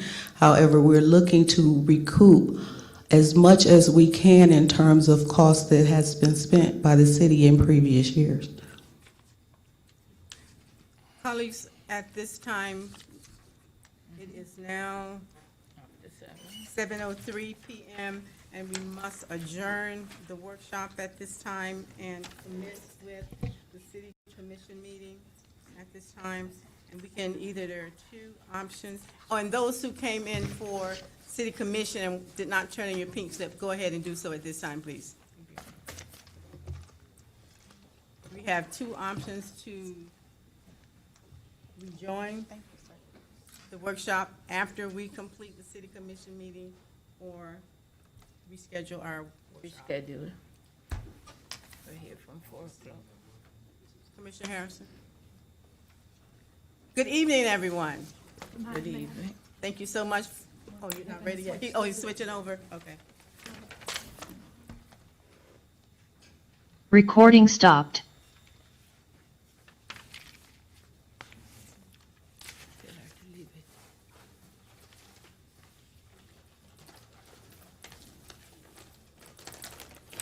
City manager. ACM. Tell her to put it down there. She has a pink slip. Thank you. Thank you, Vice Mayor.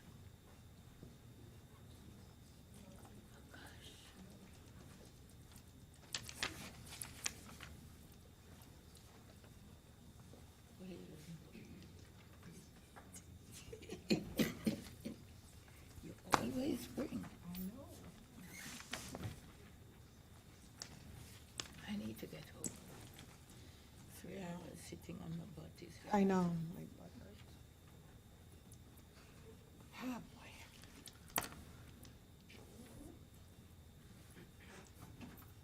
So after the meeting, are we going back to the workshop? No, I'm going home. Oh, Pardon? are we going back to the workshop? I won't. That's the consensus of the. Oh, okay. No. I'm just asking. I'm not. I'm going home. Don't jump me or anything. I'm just asking. I'll be going home. Okay. Sitting on my butt from 4 o'clock. It's hard.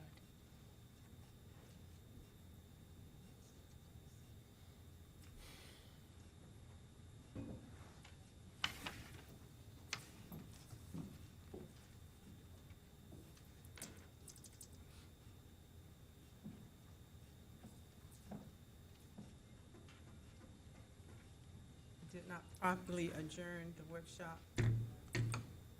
That is not, I don't even know what that was. What was it?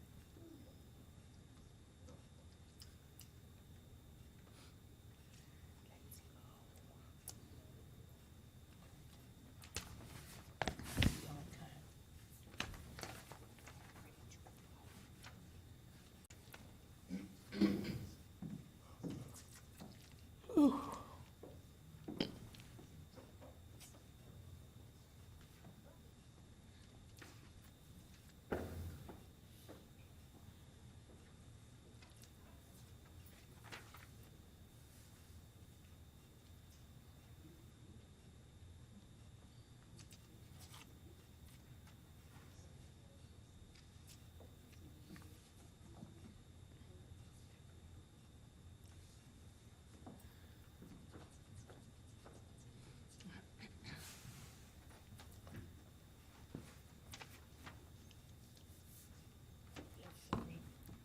Still have a proclamation? You ready? I think they're still working.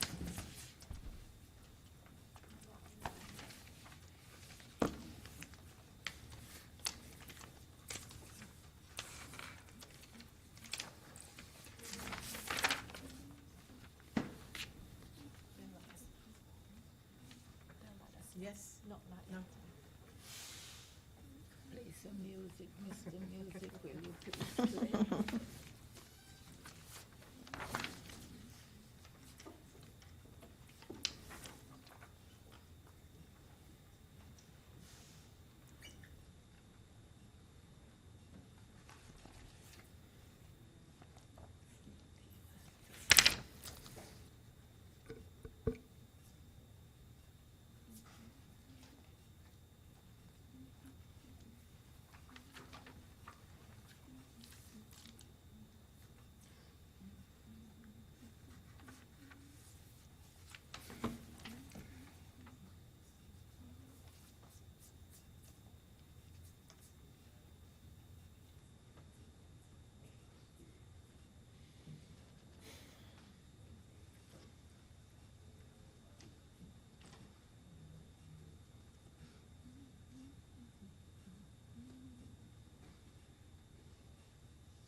Recording in progress.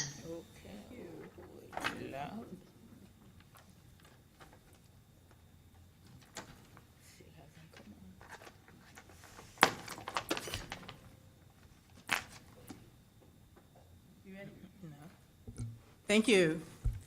Good evening again, everyone. Thank you so very much for attending our special city commission meeting, November 10th, 2025. Our meeting is now called to order. Roll call, Madam Clerk, please. Mayor Edwards Phillips. Here. Vice Mayor Coswell. Present. Commissioner Maxwell Williams. Commissioner Thomas. Present. Acting City Manager Howard. Present. City Attorney Callaway. Present. Madam Mayor, we have a quorum. Thank you.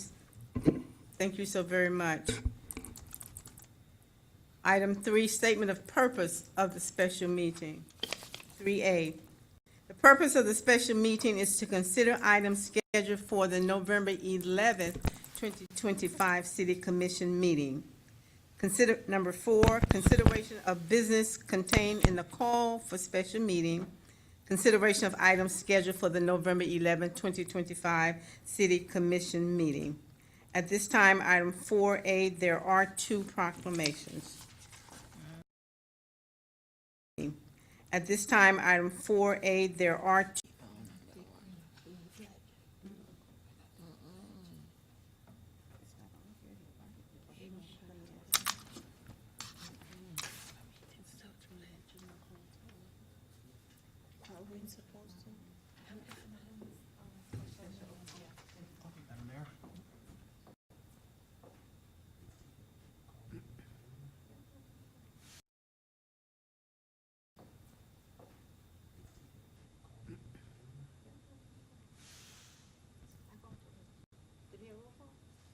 Yes. Yes, you did.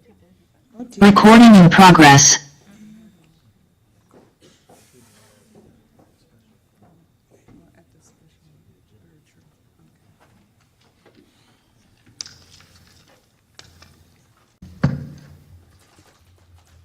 Good evening again, everyone. We have proclamations, and here in the city of Lauderdale Lakes, I think Commissioner Thomas says there must be something in the water because we have a lot of centenarians in the city of Lauderdale Lakes, and tonight we would like to recognize Ms. Frances Lucetta Hall's 103rd birthday.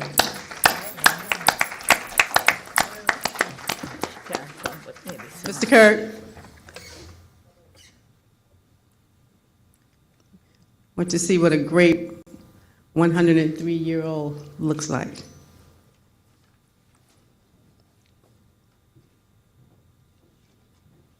Mr. Kirk is getting that up.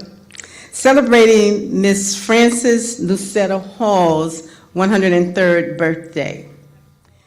Whereas Miss Frances Lucetta Halls was born on October 8, 1922 in Montego Bay, Jamaica. And whereas Miss Frances Lucetta Halls migrated to the United States in 1960. She had 8 children and was a bonus mother to 2 stepsons. Is she up yet? All right. And whereas Ms. Frances Lucetta Halls enjoys singing, as a child, she sang solos at church and community events. She memorized all of her friends' and family members' birthday, and every year she called each and every one of them to sing her signature version of Happy Birthday. She never missed anyone's birthday. And whereas Ms. Frances Lucetta Halls was a complicated math problems in her head without the use of, and whereas Ms. Frances Lucetta Halls' famous words of wisdom were to always do your best, work hard, and help others. Her lifelong motto is to love Jesus and trust him in all things. And whereas Ms. Frances Lucetta Halls achieved the milestone of 103 years of age, now therefore I, Veronica Edwards Phillips, by virtue of the authority vested in me as mayor of the great We Care City of Lauderdale Lakes, do hereby recognize Ms. Frances Lucetta Hall's 103rd birthday, and join together with Vice Mayor Tycee Carswell, Commissioners Easton Harrison, Carleen Maxwell Williams, and Sharon Thomas, and all the residents of the great We Care City of Lauderdale Lakes in celebration of Mrs. Frances Lucetta Hall's 103rd birthday. In witness thereof, I have here to set my hand and cause the official seal of the City of Lauderdale Lakes to be affixed this 10th day of November 2025, and accepting of November 2025, and accepting on behalf of our 103rd-year-old is the president of the Oakland Villas, Mr. Patrick Green, and he will make sure she gets this, and another time we will have a personal visit with Ms. Hawes.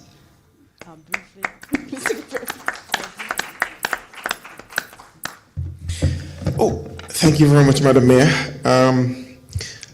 I wish I could live to see this long. But Ms. Hawes, last year, or 2 years ago, we had the Christmas party in the auditorium over there. And a crowd gathered around because Ms. Hawes was shaking some legs you could not imagine. And that year she was 101. And so we are very, very grateful to have her in our community. We value her and we wish her every success for the rest of her life. Thank you very much, Madam Mayor, on behalf of the citizens of Oakland Villas.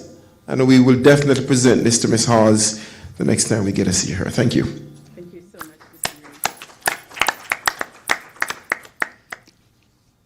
Proclamation for Small Business Saturday. American Express, as a national effort to drive consumers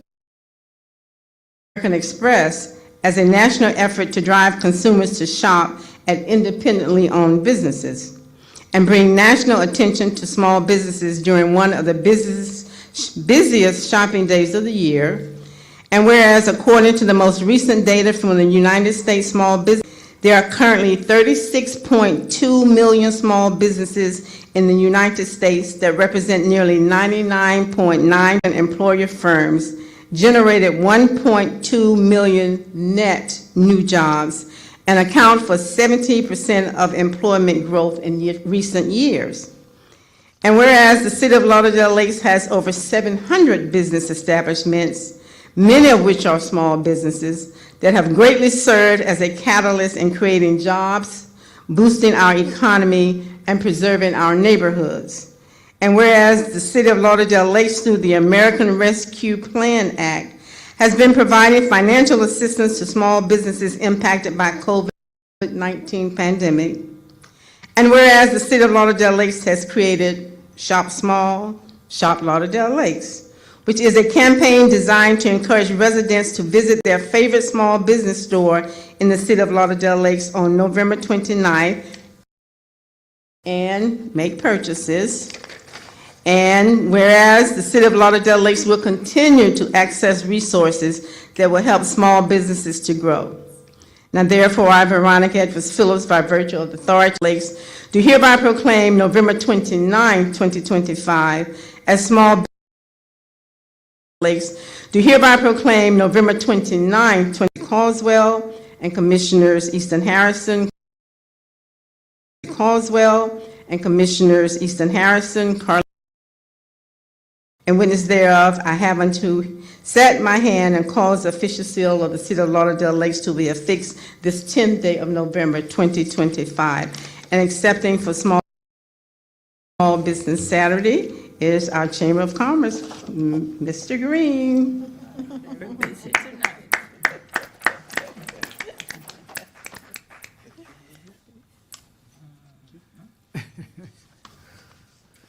I'm feeling as if I'm at the Oscars here, you know? Just come a minute. The We Care City, and this is an indication that the care goes to the business community as well. And as president of the chamber, I'm representing the over 700 businesses as well. And as president of the chamber, I'm representing the over 700 businesses to let the city know that we appreciate this proclamation. Shop Lauderdale Lakes. It is going to shop Lauderdale Lakes. It is going to be truly, truly worth it. Thank you very much on behalf of the business community.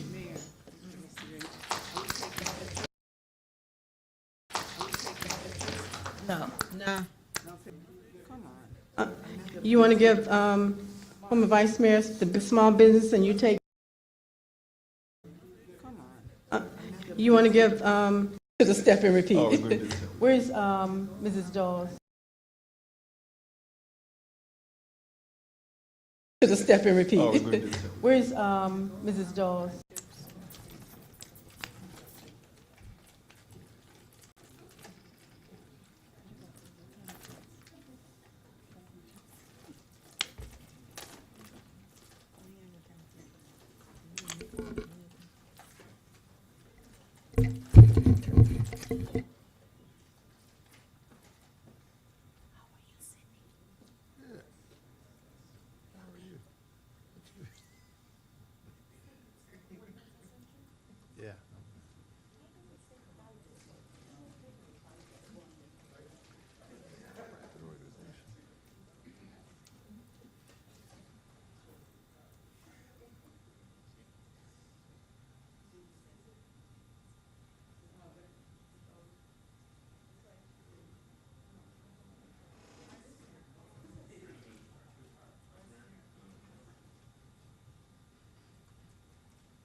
Thank you so much, and again, congratulations to Mrs. Dawes, and remember to shop Lauderdale Lakes on November 29th. Item 4C, approval of minutes, October 27, 2025, City Commission workshop minutes, and the October 28th City Commission meeting minutes. Madam Vice Chair. Madam Mayor. Madam Vice Chair. Madam Mayor, I have read October 27th, 2025, City Commission workshop minutes, October 28th, 2025, City Commission meeting minutes. There are no errors or omission. I move that the minutes be confirmed. Mayor Edwards Phillips. Vice Mayor Coswell. 4. Commissioner Harrison. 4. Commissioner Maxwell Williams. 4. Commissioner Thomas. 4. Motion passes. Thank you so much. Item 4D, petitions from the public. Madam Clerk, are there petitions from the public? Madam Mayor, we have 5 petitions from the public.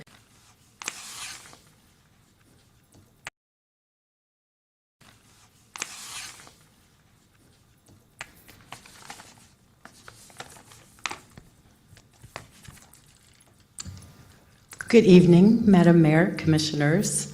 Thank you for having me. Is that too loud? My name is Adina Wilson. I do not have the Lauderdale Lakes. However, I had the pleasure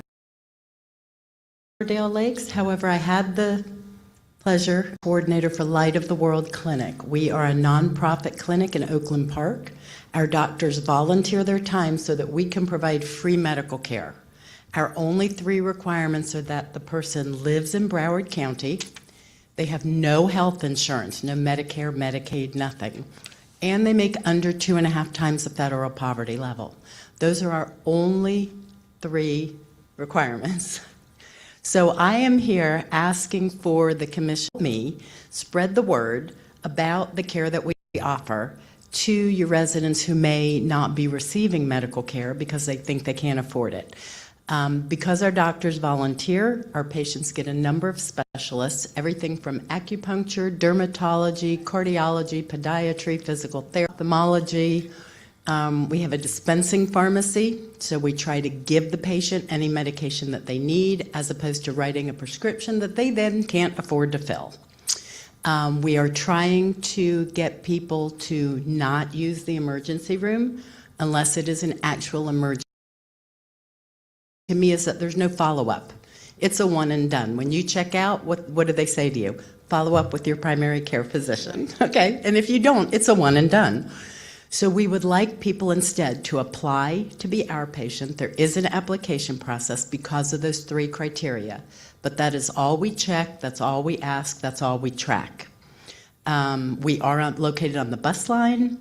Everyone in the clinic is bilingual, volunteers, staff, personnel, doctors. We are a teaching clinic, so we get residents from University of Miami. We get Nova nursing students. They also have to be bilingual.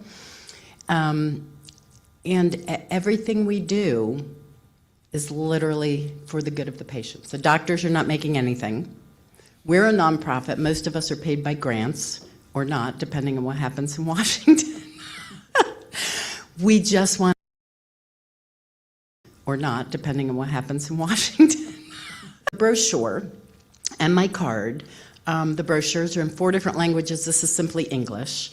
But if you can make any suggestions on how I can reach the citizens of Lauderdale Lakes, I'll be doing more events, I'm sure, now. I would appreciate the help.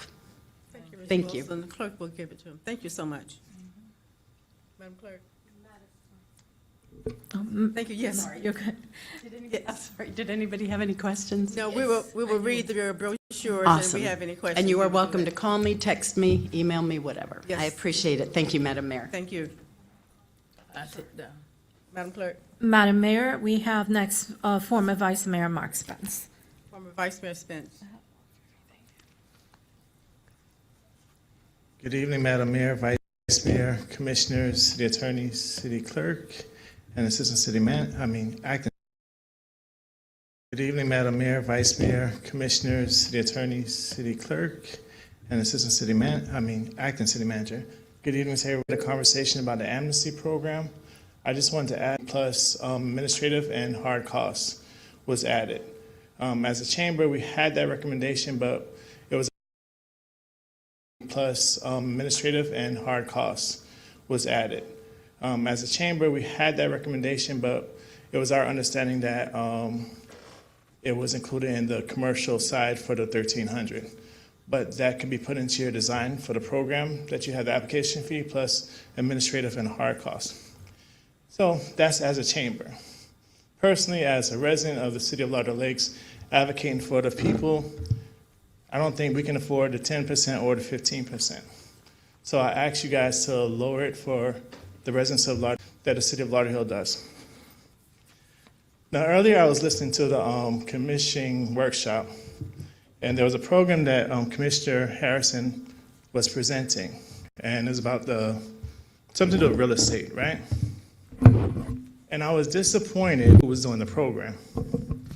Now, I've never heard, at least me on the dais, I never heard who was doing the program.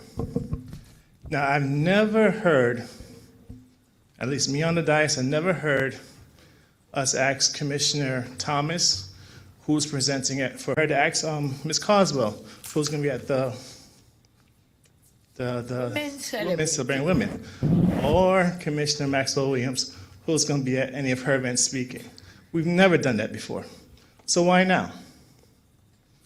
I mean, it's not at any of her events speaking. We've never done that before. So why now? I mean, it's not different. This is a commissioner's initiative. Commissioner initiative. It's a commissioner initiative on the face fact. It's not, he's going to approval for it. We've given approval to everything else that we have done in the past, and we never questioned who was a presenter. Now, I'm glad that he's accepted to include residents of Lauderdale Lakes, but it should not have been done that way. That's unfair, and I think him being a young commissioner, that we took full advantage of that. Thank you. You know, Excuse me, Commissioner Maxwell Williams, please. Thank you, former Vice Mayor Spence. Madam Clerk. Madam Mayor, next is Mr. Byron.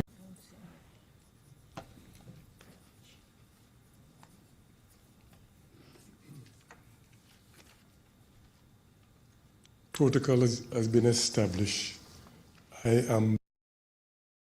Protocol has been established. I am not anyone specifically on the dais. Not anyone specifically on the dais, but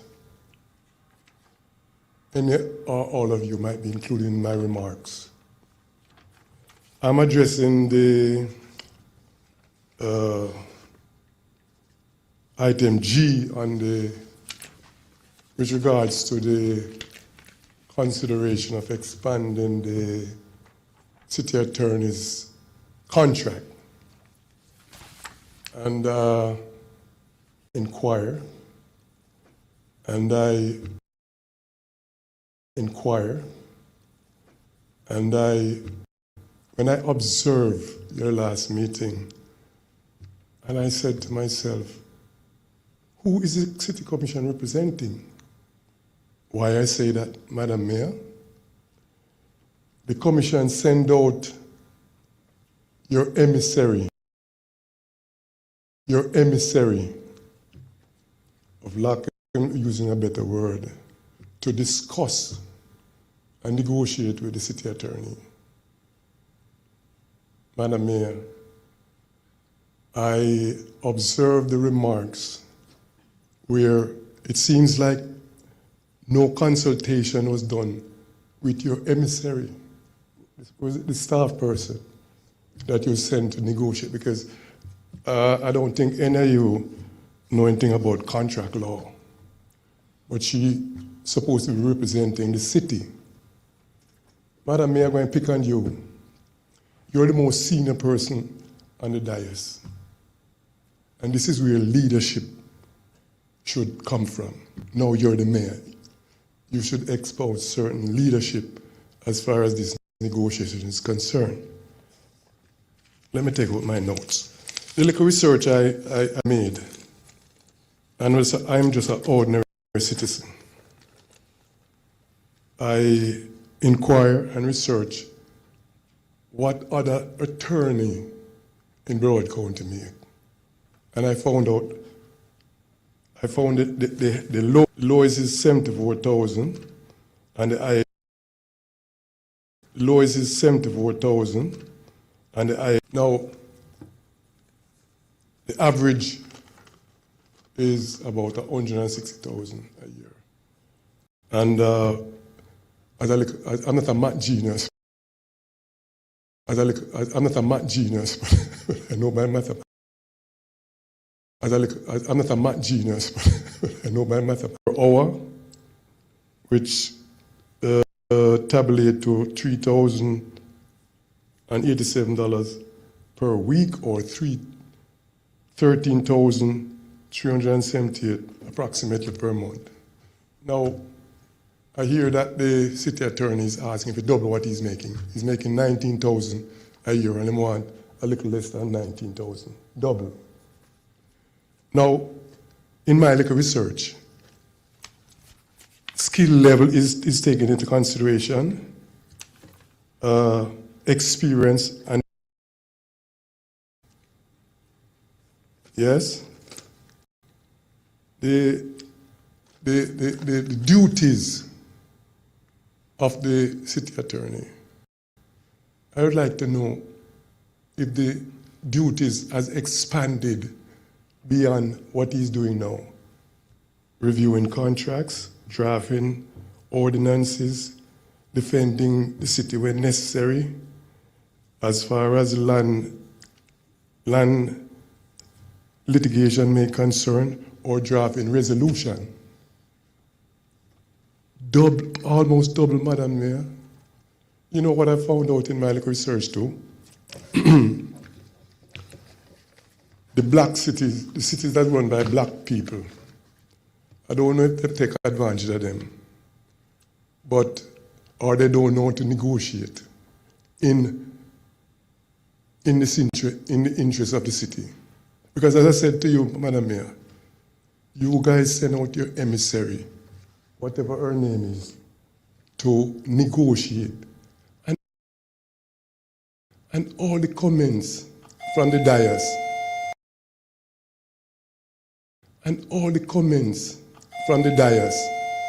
you have the contract can be one-sided.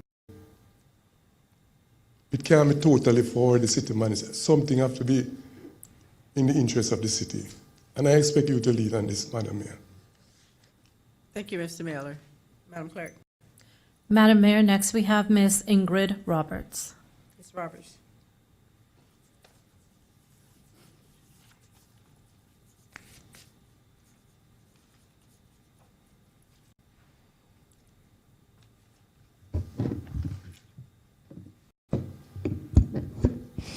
Good evening, Mayor, Vice Mayor, City Attorney, Acting City Manager, Commissioners, and viewing audience. My name is Ingrid Roberts, for the record. I was hoping that I would be able to get a chance to speak after the item that brought me here tonight, and I'm not sure what the protocol is. So can you, am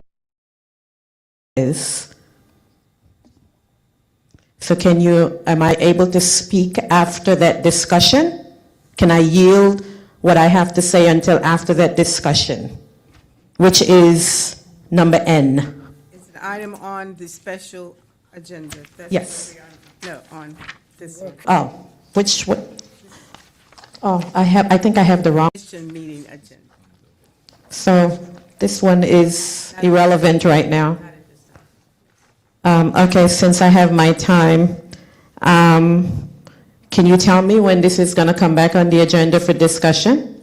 After we conclude our city commission meeting, the commission will make a determination whether to continue the workshop this evening or reschedule the workshop to continue. Okay, I still have some minutes, so just express what I have to say because I don't want to come here in vain. And I did take the opportunity to write some things down because I didn't want to forget anything, right? I'm not sure the reason why this is back on the agenda, because I thought that the commission had already voted and made it a decision on the renaming of the Hazel P. Rogers Multi-Purpose Center. I'm guessing, and I heard that before on the dais, you guys have stated something about, imagination or what have you. So I'm going to use my imagination and think that the reason may be the finances, right, of this event.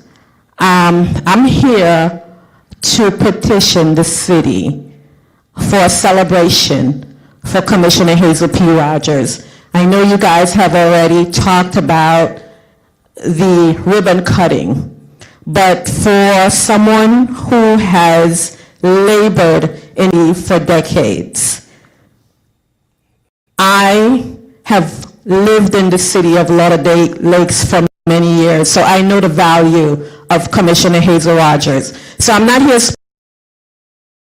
Commissioner Hazel Rogers. So I'm not here speaking as a friend here in the city of Lauderdale Lakes. I worked on the Zoning and Planning Board, the Economic Development Board, so I have some interest in the city of Lauderdale Lakes. It's still consider my heart, so that's why I'm here. Commissioner Hazel Rogers has been an integral part of the city of Lauderdale Lakes. She lives in the city. She has poured into the city. So I'm just here petitioning as a community person that we're not asking the city to fund a celebration for her because I know you have to be fiscally responsible. But we do have partners. The gentleman that talked, he's not here. The gentleman that talked, he's not here. but what they're doing for the businesses is very important. So I have to commend them because the city needs to grow, and what they're doing is very important. But also, celebrating a legend in this city is also important. And we don't want to put a financial burden on the city, like I said, but we have partners that's waiting to help to celebrate her in a meaningful way. So we're hoping that the city will consider that, think about it, and celebration for the years that she has served in the city that she has lived in for decades. So this is the reason why I'm here today, to petition to every single person that's on this dais that have walked on the shoulders of Commissioner Hazel Rogers, that I hope that you will consider doing this celebration on her behalf without spending any money from the city.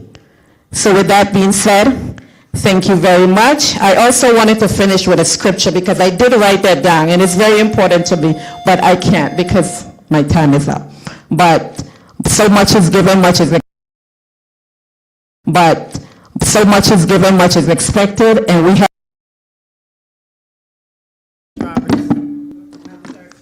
Madam Mayor, the final petition from the public is from Ms. Marlene Omfroy.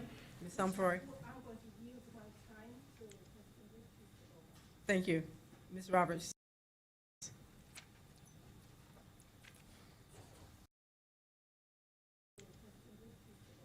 Thank you. Ms. Roberts. Protocol has already been established, so I do get a chance to finish my prayer, which is very important to me. The Bible says in Romans 13:7, give honor to whom honor is due. So let the celebration that I would like the city to allow be about honoring a woman who has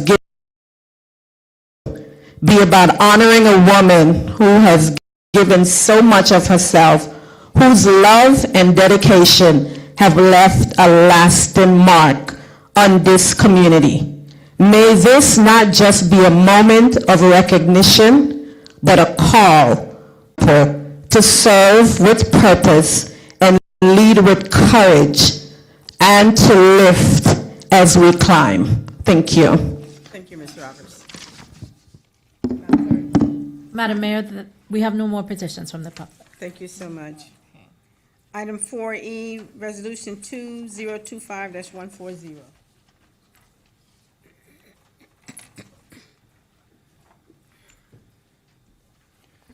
Madam Mayor and Commissioners, Resolution 2025-140. A resolution -356 A3 of the Lauderdale Lakes Procurement Code, and in accordance with that certain formal competitive procurement process identified as request for proposal, Community Bus Services, RFP 25-3410-18R, solicitation. City Clerk to execute and attest respectively that certain contract by and between the City of Lauderdale Lakes and Limousines of South Florida, Inc., providing for day-to-day management, operation, and maintenance of community bus services for the City of Lauderdale Lakes, north to south and east to west routes in an amount not to exceed $75.50 per hour, effective November 1, 2025, for a 3-year term with 2 optional 1-year renewals. A copy of the solicitation is attached hereto as Exhibit A. A draft copy of said contract is attached hereto as Exhibit B. Copy of the evaluation documents are attached hereto as Composite Exhibit C. Copies of each which may be inspected in the office of the city clerk, providing for adoption of recitals, providing for instructions to the city clerk, providing an effective date. So this is a motion to bring to the floor for discussion. Madam Mayor, Commissioner Harrison. I move we bring Resolution 2025-140 to the discussion. Vice Mayor Coswell. 4. Commissioner Harrison. 4. Commissioner Maxwell Williams. 4. Discussion.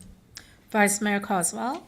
4. Commissioner Harrison. 4. Commissioner Maxwell Williams. 4. Commissioner Thomas. 4. Mayor Edwards Phillips. Motion passes. Madam ACM. Thank you, Madam Mayor. Thank you, Madam Mayor. This item was discussed at the prior workshop, and we do have Mr. Zam Pipala online to present further. Through you, Madam Mayor. Thank you. Mr. Pipperella?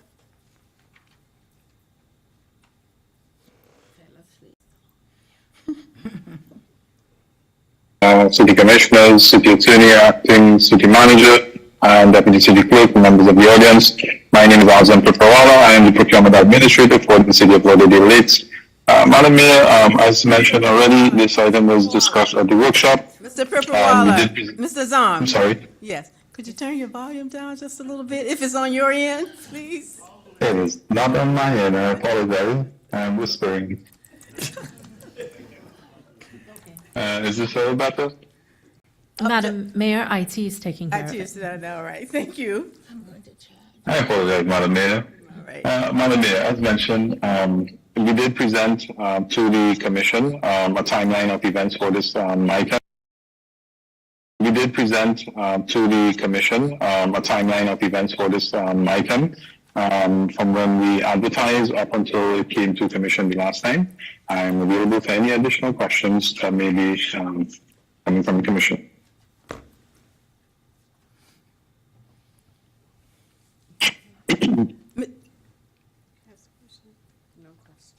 Mr. Azam, would you please walk through the process from the time the RFP is put out until the... Madam Mayor, so as I requested, so the solicitation went out on August 19th on our Demand Star platform, and 2 legal advertisements in the Sun Sentinel papers. Following that, right after that, the procurement department did put items together to determine the bidders who are responsive from the responses that we got. Out of the 6 that we got, 2 were deemed non-responsive. 1 did not provide any documents at all, and 1 did not provide the required documents that they were supposed to provide. So they were knocked out.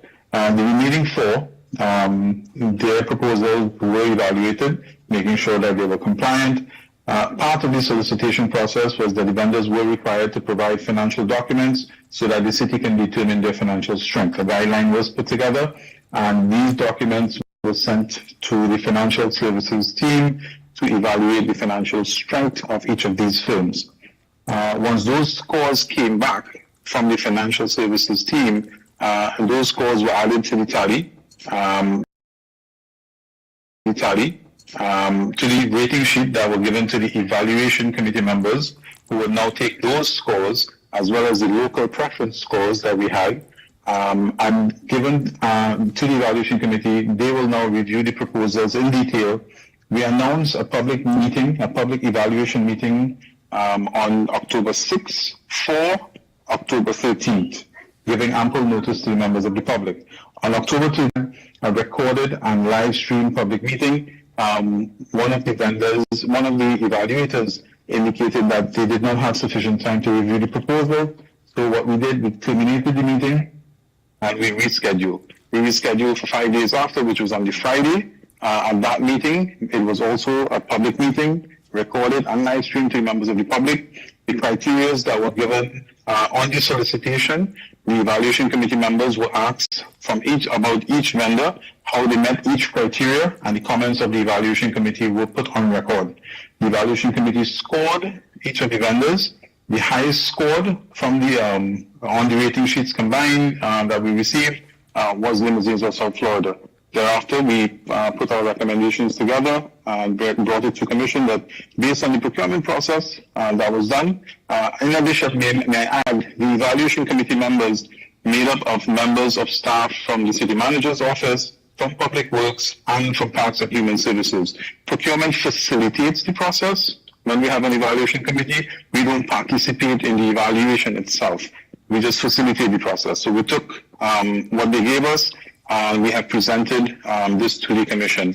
The evaluation committee, like we do, they always rotate for different solicitations. Each evaluation committee member must complete a form indicating that they have no conflict of interest with any of the vendors. So they declare that in writing. We give them an identity of who the vendors are, and making sure, and they have to attest to that as well.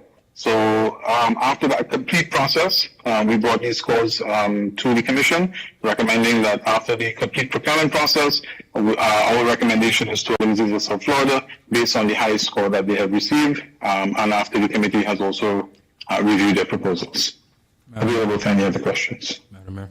Commissioner Harrison. Thank you, Madam Mayor. Mr. Azam, what are the scores of all of the people that put in for this application? The scores for the four you should have before you. It was supposed to be part of your packet. P Transport Corp scored 260.40. A1A Airport and Limousine Services 224.60. Phoenix Bus Service Inc. 114.30. All right, Madam Mayor. Thank you. So what was discussed last time? So here's the idea that I was trying to make a point of. What staff recommends, the commission does not have to go with that particular recommendation. And what's been happening too often in the city of Lauderdale Lakes is that staff is coming with recommendations and they feel comfortable that the city commissions are gonna nod their head and feel like the recommendation is God. But no, we are God. So we get to choose who we get to vote on and who we get to select as the actual vendor that we want to go with at the city.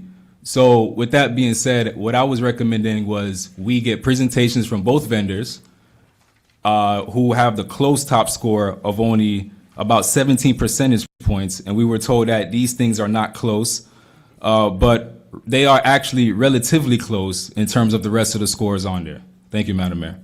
Mr. Azam and Commission, for the record, I am not God. Mr. Azam, I would like to ask you, after it has been published, is there a process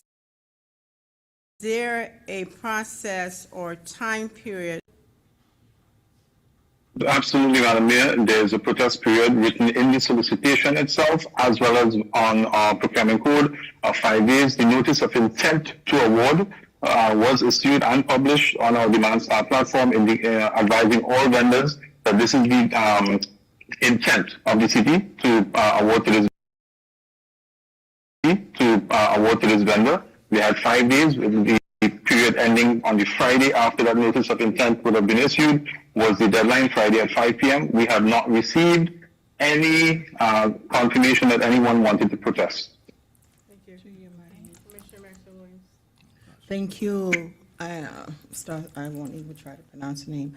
So I hear what my colleagues are saying, but at this point, I believe that they went, I'm looking at all the steps here that they have made, and they have covered every basis in order to arrive at this LSF's shuttle limousine, the score. So I'm not seeing, unless there's something unethical is happening, then I will have an issue with it. I don't have an issue with this. I think the department was thoroughly did them to do a job.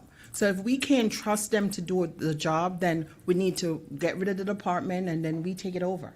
But we hired them to do a job. They provide us all the stuff that we always asking for as far as step-by-step guide at how they arrive at what they arrive at, which they did. I see nothing wrong what they did. So I think that the person who won the bid won it fairly, and we should move on and approve the resolution. I think in addition to what Commissioner Maxwell Williams has said, if there was an established time to display dissatisfaction with the awarding of the contract itself, that the person who is dissatisfied or was dissatisfied should have followed the rules and submitted that dissatisfaction as it relates to the procedure. Madam Mayor. Madam Vice Mayor.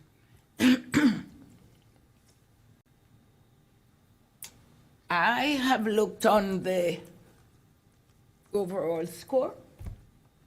One of the good thing I would say about the vendor, that the vendor is right in the city.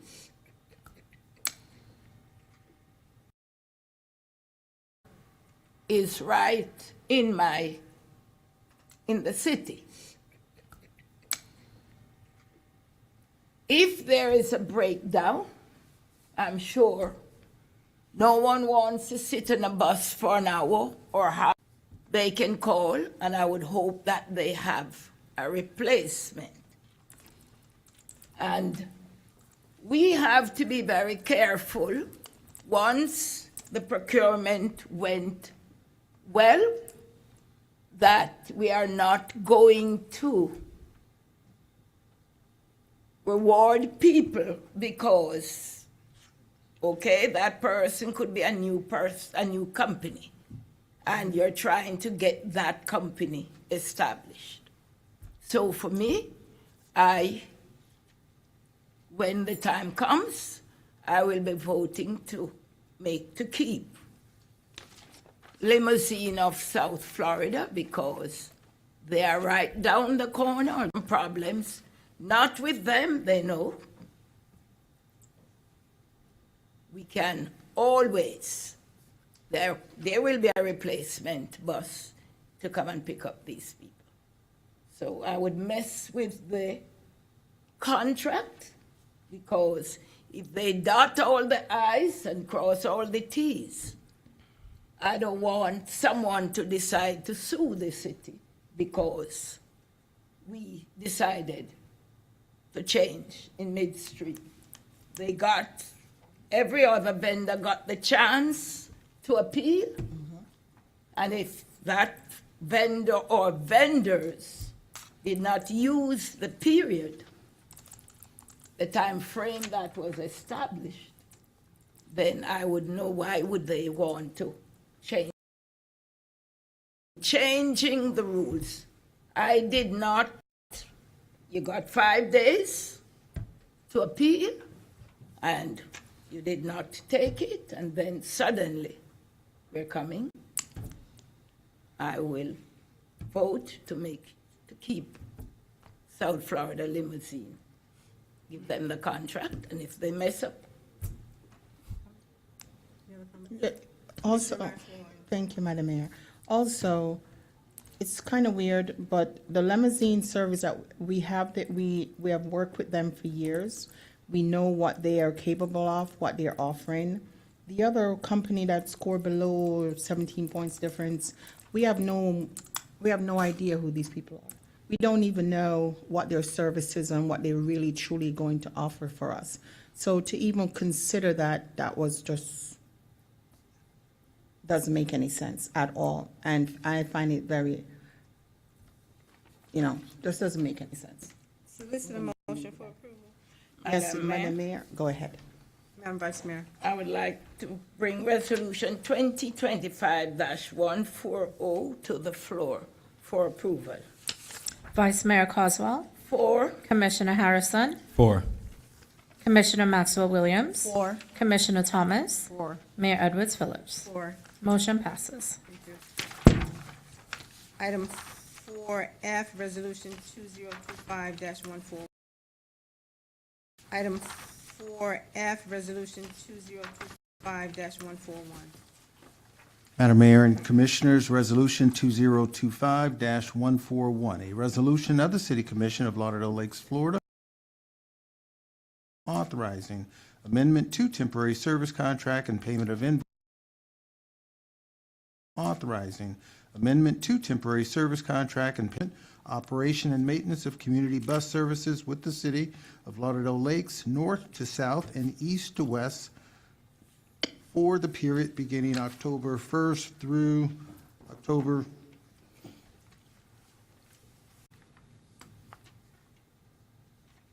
1st through 20, October 1st, 2020, 1st through 20, October 1st, 2025 through, again, it would be November 31st. Again, it would be November 31st, $8.98 per hour. A copy of said temporary service contract is attached hereto as Exhibit A, a copy of which may be inspected in the office of the city, providing for adoption of recitals, providing for instruction, providing for adoption of recitals, providing for instructions to the city clerk, providing an effective date. Madam Mayor, Commissioner Thomas. I'd like to bring Resolution 2025-141 to the floor for discussion. Commissioner Harrison? Four. Commissioner Maxwell Williams? 4. Commissioner Thomas? 4. Mayor Edwards Phillips? 4. Vice Mayor Coswell? 4. Motion passes. Thank you. Madam Mayor. Thank you, Madam Mayor. We do have Mr. Azam that will present this item as well through you. Thank you. Mr. Zam. Good afternoon.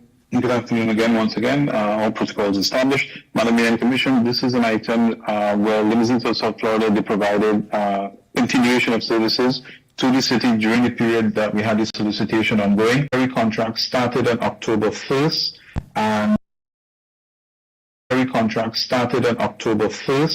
and he granted us a rate, an allowance to use the rate up until January 2026. For the period October 1st to the end of October, and that was the initial period that we wanted to use his temporary services, with the understanding that we should be able to award the new contract by November 1st. He is still ongoing with services. I know the city attorney was just reviewing the dates. Is it possible, Madam Mayor, through you, can I ask the city attorney, can we make this temporary contract, the rates for the complete period of October, and the previous item be effective November 1st? That may help. It's the same vendor providing the services. It's just for the invoicing, it's going to be at a different rate now, effective November 1st.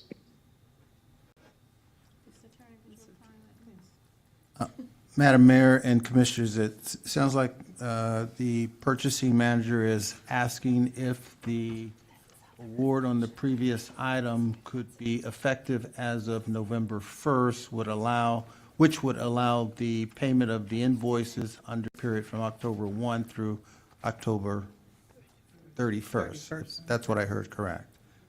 And Madam Mayor, the answer to the question is, the commission for the effective date of the contract to be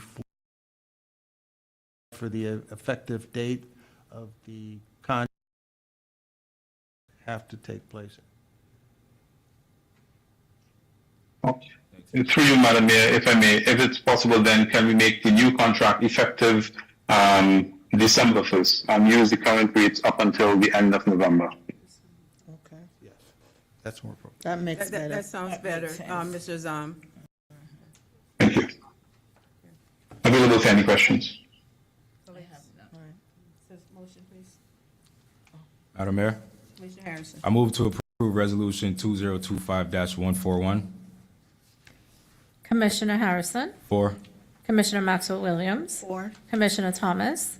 4. Mayor Edwards Phillips? 4. Vice Mayor Coswell? 4. Motion passes. Thank you. Item 4G, Resolution 2025-142. Madam Mayor and Commissioners, Resolution 2025-142, a resolution of the City Commission of Lauderdale Lakes, Florida, approving and authorizing the mayor and city clerk to execute and attest respectively a certain renewal of agreement for professional legal services by and between the City of Lauderdale Lakes and Sidney C. Calloway Esquire and Shutzen Bowen LLP. A draft copy of said agreement is attached hereto as Exhibit A, a copy of which may be inspected in the office of the city clerk, providing for adoption of recitals, providing for instructions to the city clerk, providing an effective date. Is this a motion to bring to the floor? Madam Mayor, Commissioner Thomas. 5-142 to the floor for discussion. Commissioner Maxwell Williams? 4. Commissioner Thomas? 4. Mayor Edwards Phillips? Vice Mayor Coswell? 4. Commissioner Harrison? 4. Motion passes. Thank you. Madam Mayor. Thank you, Madam Mayor. Ms. Sharon Haynes will come and present this item. Thank you, Madam Mayor. Thank you, Ms. Haynes.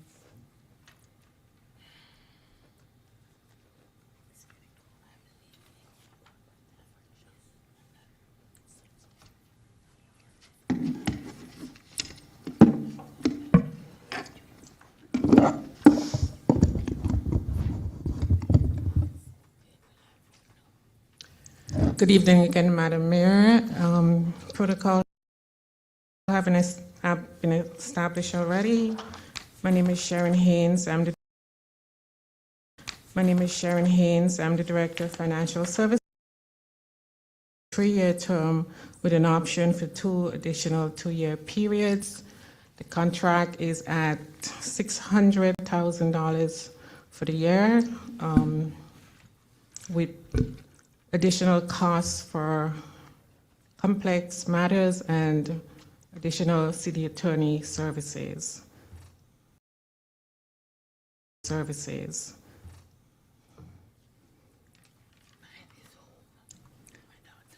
that it? Ms. Haynes, what is the difference between the previous presentation and this presentation as it relates to the negotiations on the contract? In the previous presentation, I attempted to highlight to the Commission my challenges, and I think any finance director challenges with the way the city was being billed. Per my understanding, some of the services for which the city was being billed for separately, I deemed to be included within the retainer. With this presentation, Mr. Calloway stated on the podium that the new contract would now include some of the services that he previously billed for separately, that those would no longer be billed separately. I'm not an attorney, but my reading as a finance person of the language still leaves me with reservation, but I was advised by my supervisor that the contract is provided to all of the commissioners, and so you all are able to read it and interpret it as well. So I limit my discussion to what's in the contract.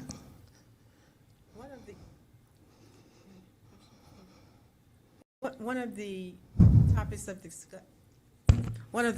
of discussion at our last meeting was the 10 hours, the billing invoice, where events would occur in excess of 10 hours. That was not in the original contract or in the initial contract that was provided by city attorney. That was a proposal in this version of the contract that he has provided, that matters exceeding 10 hours would be billed for at the rate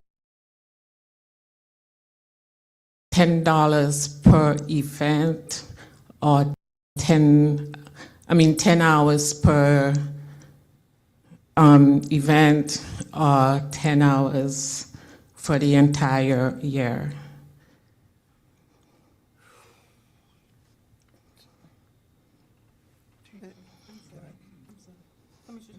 Yes, Madam Mayor, well, Mr. Calloway is here. Could you just bring clarity to that, Mr. Calloway?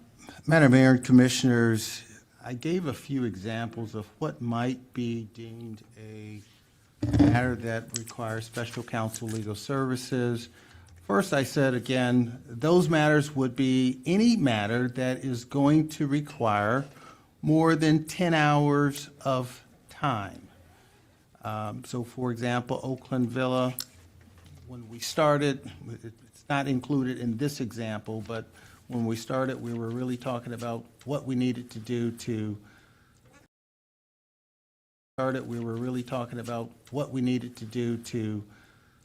have that matter presented for a public bid.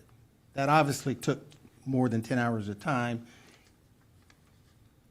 If it's a matter that is going to require 10 hours of time in this contract, the agreement provides that I'll discuss that with the city manager. We will agree that it will require 10 hours or more of time. And that agreement, I'll be getting either an email or some communication from the manager indicating that that's where we are. And that matter, again, will then be billed as a special counsel legal services. So it's not 1 hour, it's any matter that could take more than 10 hours. If we're amending the procurement code, or if we're looking at another matter that will cumulatively, then we'll agree to it. And I'm not sure what else I can say other than if it's more than 10 hours, it's in that category. If it's not more, if it's 9 hours, it's billed under my general retainer. Questions, colleagues? Madam Vice Mayor. Ms. Haynes, what was the city attorney's total cost for the year 2024 through 2025?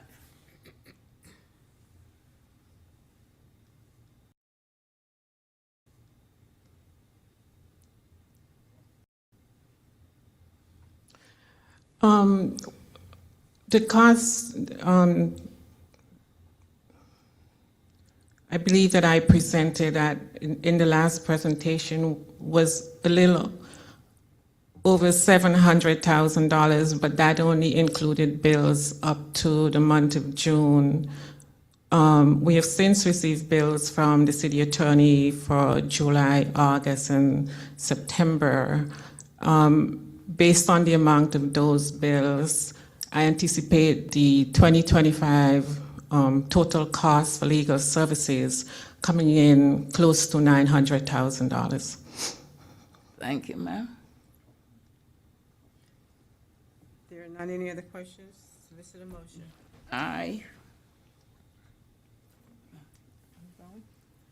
Well, I would. Madam Mayor. Madam Mayor. Okay. For me, the question is affordability. Make no bones about it that the city attorney is an excellent attorney.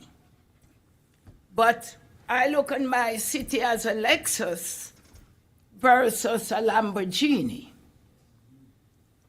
It is a city of less than 40,000 people.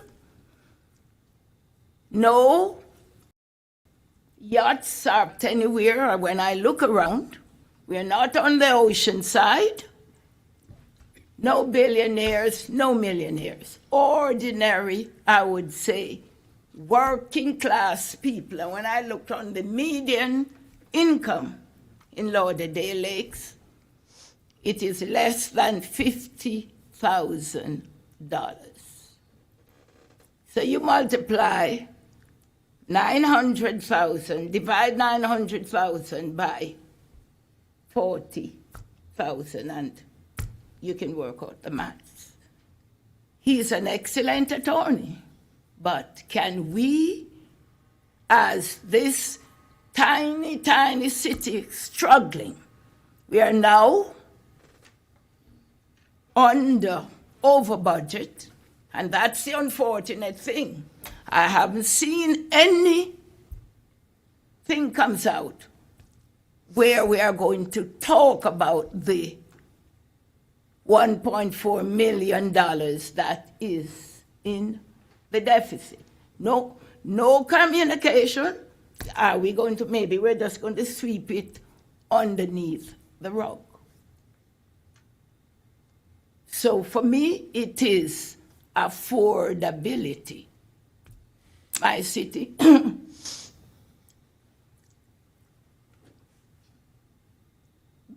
I'm going back to the legislature, the wonderful governor who is going to be termed out, and he is going to make sure his marks are etched in granite in Tallahassee, and he is going after property tax.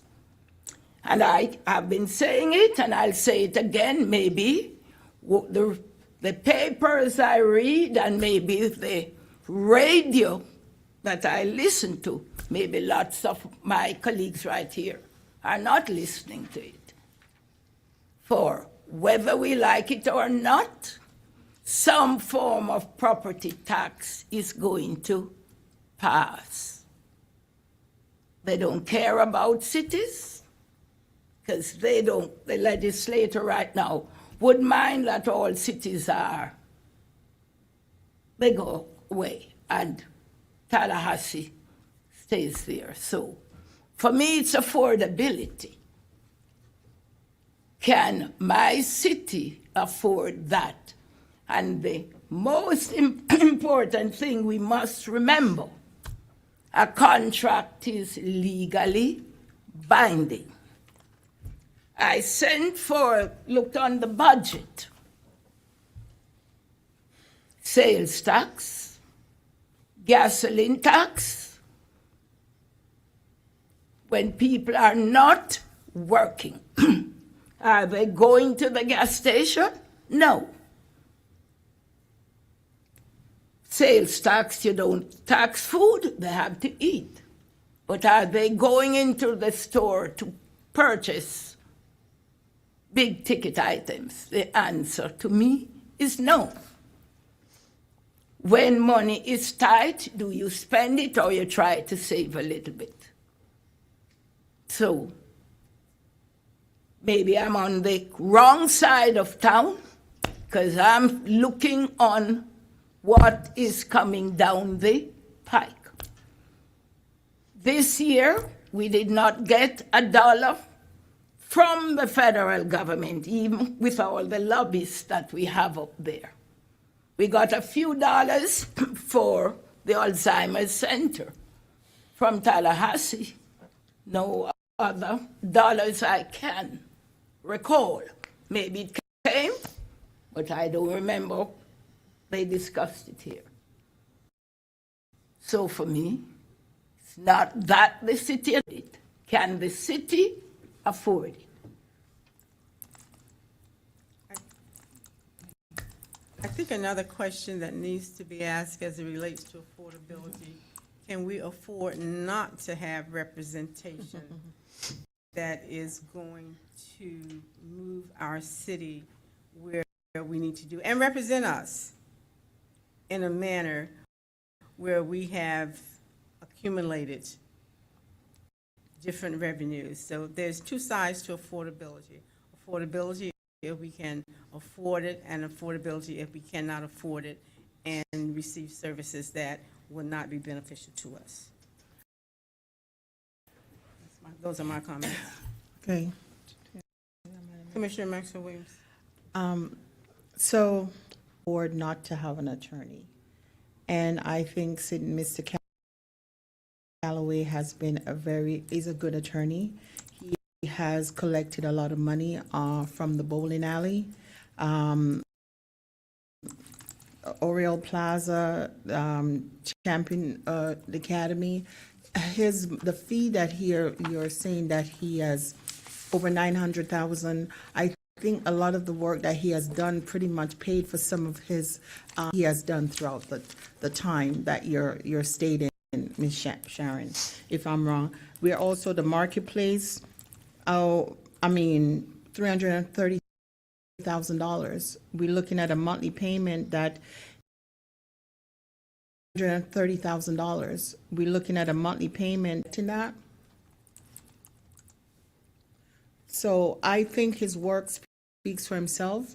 And in the past, his work that he has been doing, all the money he has collected for the city has more cover what he's been charging for his services. Now, you think about it, you try to seek some other attorney. Oh, sure, he charge half the cost and maybe less. And then where would we end up? We don't know.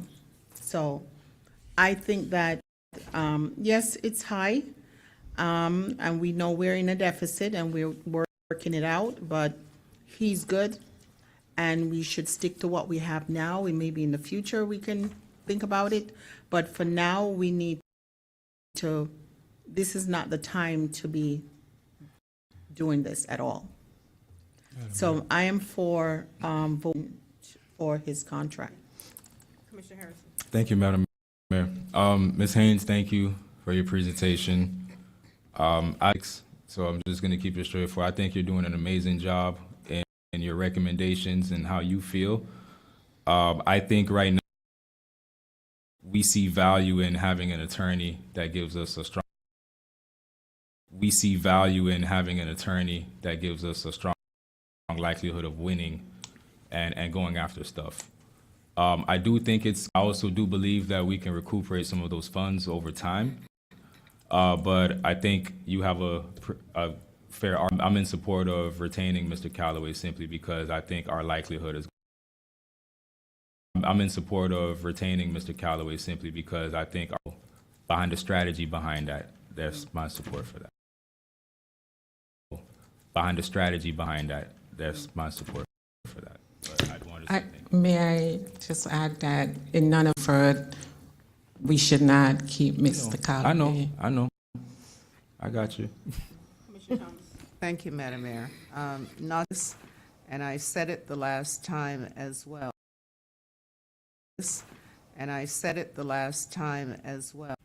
Other businesses were indebted to the city.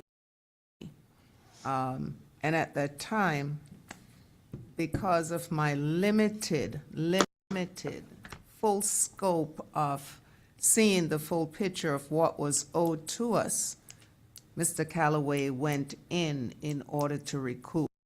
Should we as a commission team have looked at that, and at the time was for this, the contract was already there, and we did not look back into it. Now we have a concrete litigation as well as his retainer fee. I really believe we need to move forward with this. Solicitor motion. Madam Mayor? Question, just for clarification, I know Sydney will be able to help me with this so that I know how to move forward. Under item number 5, compensation and payment 5D, I just want to clarify because I may have misunderstood. Is the annual adjustment 6%, no more than 6%? Because I see an and I believe Sydney said it was either or, whichever is greater. But I did see here that it says, or a similar index, should such index no longer be published, and 6%. So just so that we can ensure that, billing is accurate and we're doing our due diligence, I just want to clarify just that section and the annual adjustment. Madam Mayor and Commissioners, under the annual adjustments, it's 4.6%. Okay. Can we get just a correction, Sydney, because it says and 6% in the one that's online that I'm reviewing?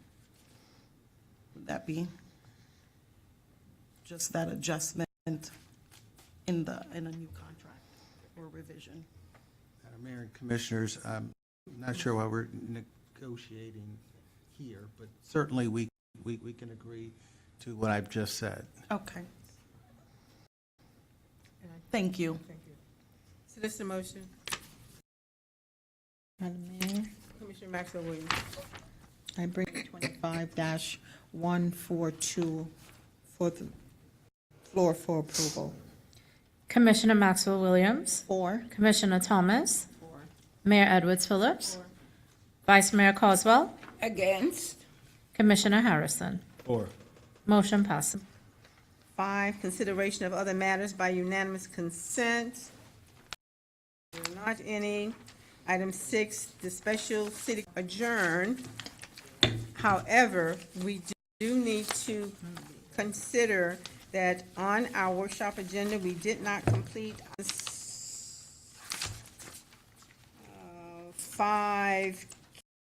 5K LMN